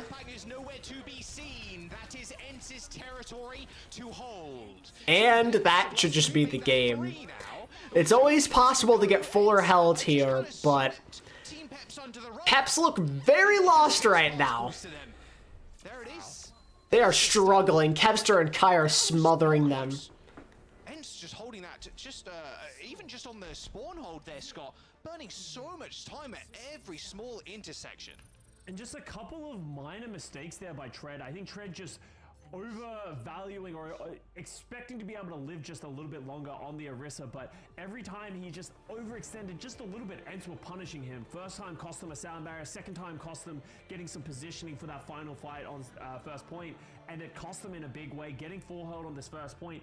It's not the crazy thing, like full holds on full holds happen all the time, but ENCE is definitely in the driver's seat in this series. They just need to be smart with their ultimate economy. This looks Jover. I've seen crazy things happen on this point, I'm just saying. Yeah. Like, And now we're gonna try and desperately go for the we're gonna keep you in spawn defense. Ram May, here we go. Alright, okay, so really wanting I miss Prime Naga Tracer. I mean, Naga was playing really well earlier in the series. After like the first map and a half though, they started to shut him down. the first like bit of ground is, it's hard to really isolate people. They're going to try and do like the walls to try and isolate players and set them up, but there's a lot of great wall positionings that you can get to, and the Blizzard is also just such a great. We're going for it here, but this has got to be well executed. And just isolating targets. So yeah, regardless, it was a really good match. I was not expecting to have a good match here, so I'm not going to complain. It would just be amazing if Peps won this series. They know it's May, looks like a lot of swaps coming through. Okay, Kai onto Soj, Kev, Tracer. Kev's completely unmarked in this situation, and that's what they're gonna have to deal with. There's one person you FT God's like, don't worry guys, I got it. Chunking 3 different people. Naga forced to block. There's the Nemesis form from Tread, but you can Kevster's doing work right now. super low. Kevster, like you mentioned, He's just being a disruption. There goes the lamp. Thestola does end up falling, but they may have just taken a little bit too much damage. They're gonna have to back off. Yeah, ENCE. They take down a couple. They take down Crook, most importantly, there. Yeah, early fight wins, which is really good. Tread needs to Yeah, absolutely farming a pulse. Yeah. Yeah. There it is. Told you it was a problem. Just not looking at him. Kevster was just shooting them in the side, as I said, going completely unpunished, and eventually that pulse bomb just puts the nail in the coffin. Not terrible for Team Peps. They got a minute off the clock, and now we're going into situations and fights where the May is going to be more valuable. But you can see ENCE not wanting to give up that position, and do break Vasola out. And Kind of a nasty wall, though. That's a cooldown use. If you're ENCE, you go. We can play aggressive. The wall is down. They can't do that to us again. All right, Naga has farmed a Blizzard. It's obviously a high value like isolation target, Scott, but it's Can we do something with this though? Survivability tools. Yeah. So it's a little bit more punishing to take down. Window from Crook here. Struggling to keep Oh boy, that's no good. They're throwing everything. It's 3 ults. Even if ENCE loses, it's okay. That's 3 ults. Yeah, just like we saw in Suravasa, that absolutely felt like ENCE being like, whoa, they just committed window sound barrier. They panic so hard, bro. We have 2 more minutes left on the clock. Now they're gonna come as long as ENCE just doesn't be stupid here, this should be theirs. So once again, I'm asking EXODIAL, they need to be the one to step up with honestly, Adam, Peps have genuinely played a solid series. Like, ENCE should be playing better, but Peps have been stepping up. exoDIAL and Naga have been, or they've had some really good bright spots in this series, and Level and Crook as well on flex support. boss fight for ENCE there as well, because Peps have genuinely just improved, I think, and maybe ENCE were not prepared. the fight was over. So now once again, ENCE coming. I miss Soon, same. That was huge for exyOWL to give them a little bit of breathing room with that, but now here it comes, the onslaught of ults. Here we go. Kev, he smells blood in the water. And there it is. GG's. Woof. Sweaty series though. Only 45 seconds left on the clock there. On point A. Tight series. Yeah, Kevster and Kai had a great series. That was part of it. But exyOWL really stepped up. He was giving Kevster a hard time. He had a lot of headshots. This is... You're not ashamed of this if you're Peps. That was an incredible series. That's just a testament to the confidence they have as a team. They played them well in the Swiss. Took them to a map 5 here. They're looking good.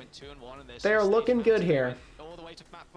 Looking good to get out of Group B at the very least and maybe cause a disruption later on. Yeah, ENCE just barely survives. That's a scary, scary series to go to map 5 against these guys.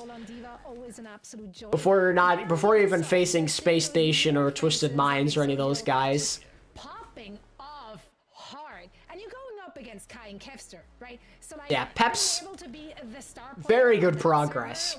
And this isn't even the end of their run. They made good roster upgrades and they are really paying off. Take a look at once again at some highlights of this very, very close series that we just got treated to. Yeah, and honestly, it was just... Yeah, here's some good highlights for those of you who joined in late. Kind of show you what it was about. Peps pressing W, being really aggressive, playing well as a team. Some miscommunication from ENCE early on in like this first map as well. Crimzo is on ping, yes.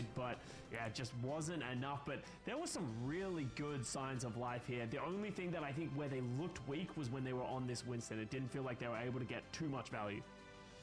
Well, the problem is they probably should have had more progress. They won point A like 3 times, it felt like, but Kevster, Kai, and Vestola shenanigans.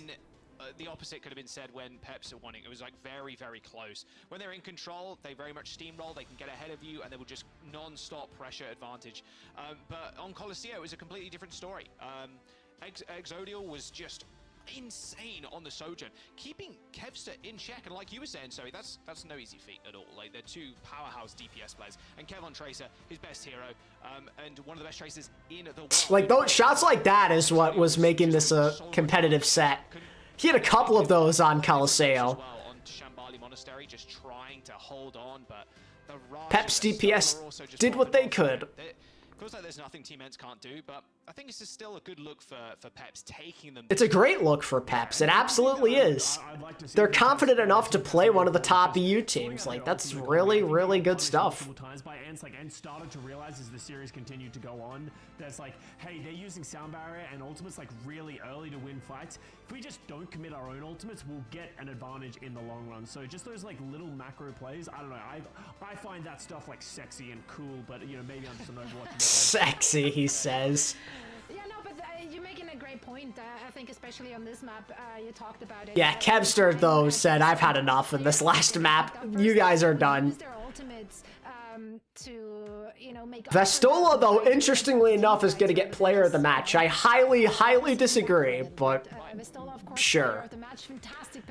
You gotta give that one to Kevster. Come on now. Vestola continues to impress. Like, that Paradiso game was insane too. An insane performance on the Diva. Eating ult after ult after ult after ult. Wasn't even worried, says Penguin. Like, you need to be able to, as Tracer, just use the pulse bomb as much as possible because of how quickly you charge it up. You can't be like, well, lying, oh, maybe I'll use it here. Oh, no, I won't use it. Divas too, like, no. You need to go for these, like, big plays. You need to be able to find backline. Oh, no, I got nothing against Vestola. It's just Kevster was an animal this series. And then there's Orisa. I mean, also looked incredibly solid. Really, really good up-and-coming tank in the EU region.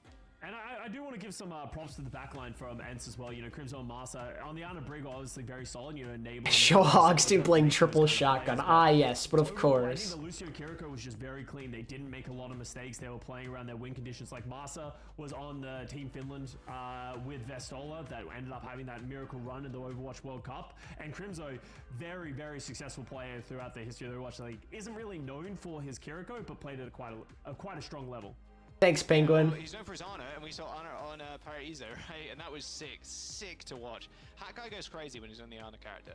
Who'd have thought that? And then Master was on the Brig, which is also a little bit of a rarity, but you know, it ends up working out. Do you guys feel like there's, for a team like Peps, like so many players obviously that are coming in from, you know, the contender scene, collegiate scene, Saudi E-League, are those... could it be nerfed sometimes as well if you're going up against Poor Nagai says, not like this, man. Of the sports on the other side? Is there, as a player yourself, do you ever get nervous when you have to go up against Masa said, guys actually popped off on Peps, had to lock in and stop stream for that extra 5 FPS. Love it. See, they're giving props. Peps just played a good game. Ranked with these guys, you play a lot of like scrims against these guys. Yes, there's always that thought in the back of your mind. It's like, oh my god, I'm playing against Kevster. His trace is pretty. Thanks, NPL. I appreciate it. You have to change the way you play with certain situations, but these players are all at such an exceptional level that it's very rarely like, oh my god, can we do anything against this guy? It's usually scary teams that are the biggest issues. Yeah, I think with how storied a lot of these players are, even in like Tier 2, going back when Overwatch League was around, right? They've been around. Is the Giga Chad Like, oh, okay, Psycho playing today? I do not believe so.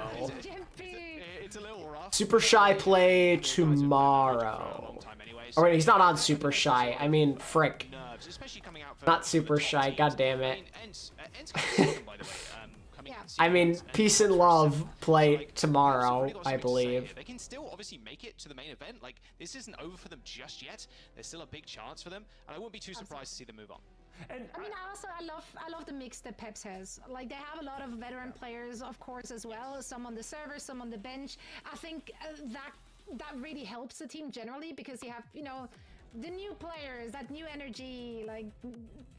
It's a different kind of style, a different kind of play versus what you're seeing from a lot of the veterans, but having kind of both things meshing together, it's very great to see. I also think Team Peps, it's like, it's easy to be like, oh, my OWCS team?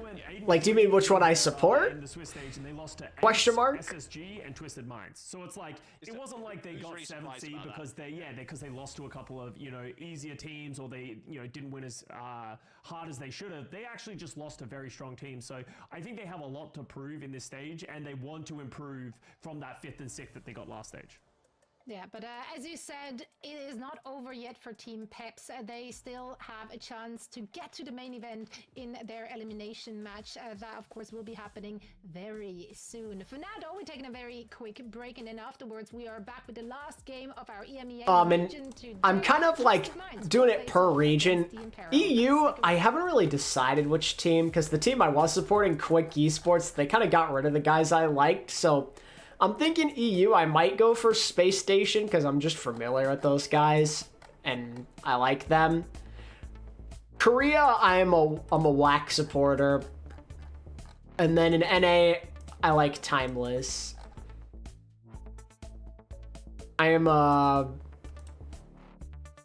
currently a frontrunner Andy.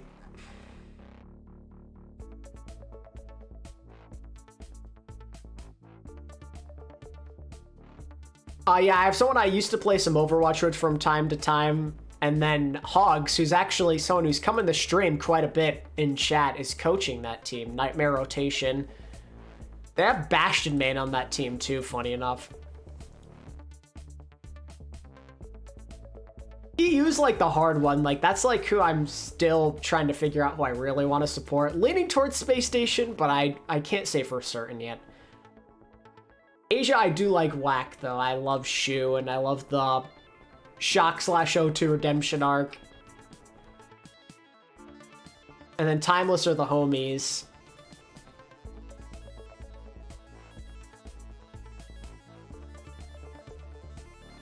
But yeah, chat. Now that that game is over, The plan, I think, is going to be that I'm probably going to take a short break while this next game goes on, because I think it's going to be Resident Sleeper. No offense to Impero. I'm thinking I'm probably going to stop stream, and then when the NA games start, I'm probably going to get back into it. Maybe I'll wait till after the Toronto game, because that game's also going to be Sleeper. But I'm probably going to take a short break now, and then for like the last 2 NA games, I'll probably come back. Maybe I'll turn on the Toronto one, we'll see, but yeah. I'm going to take a quick break, chat.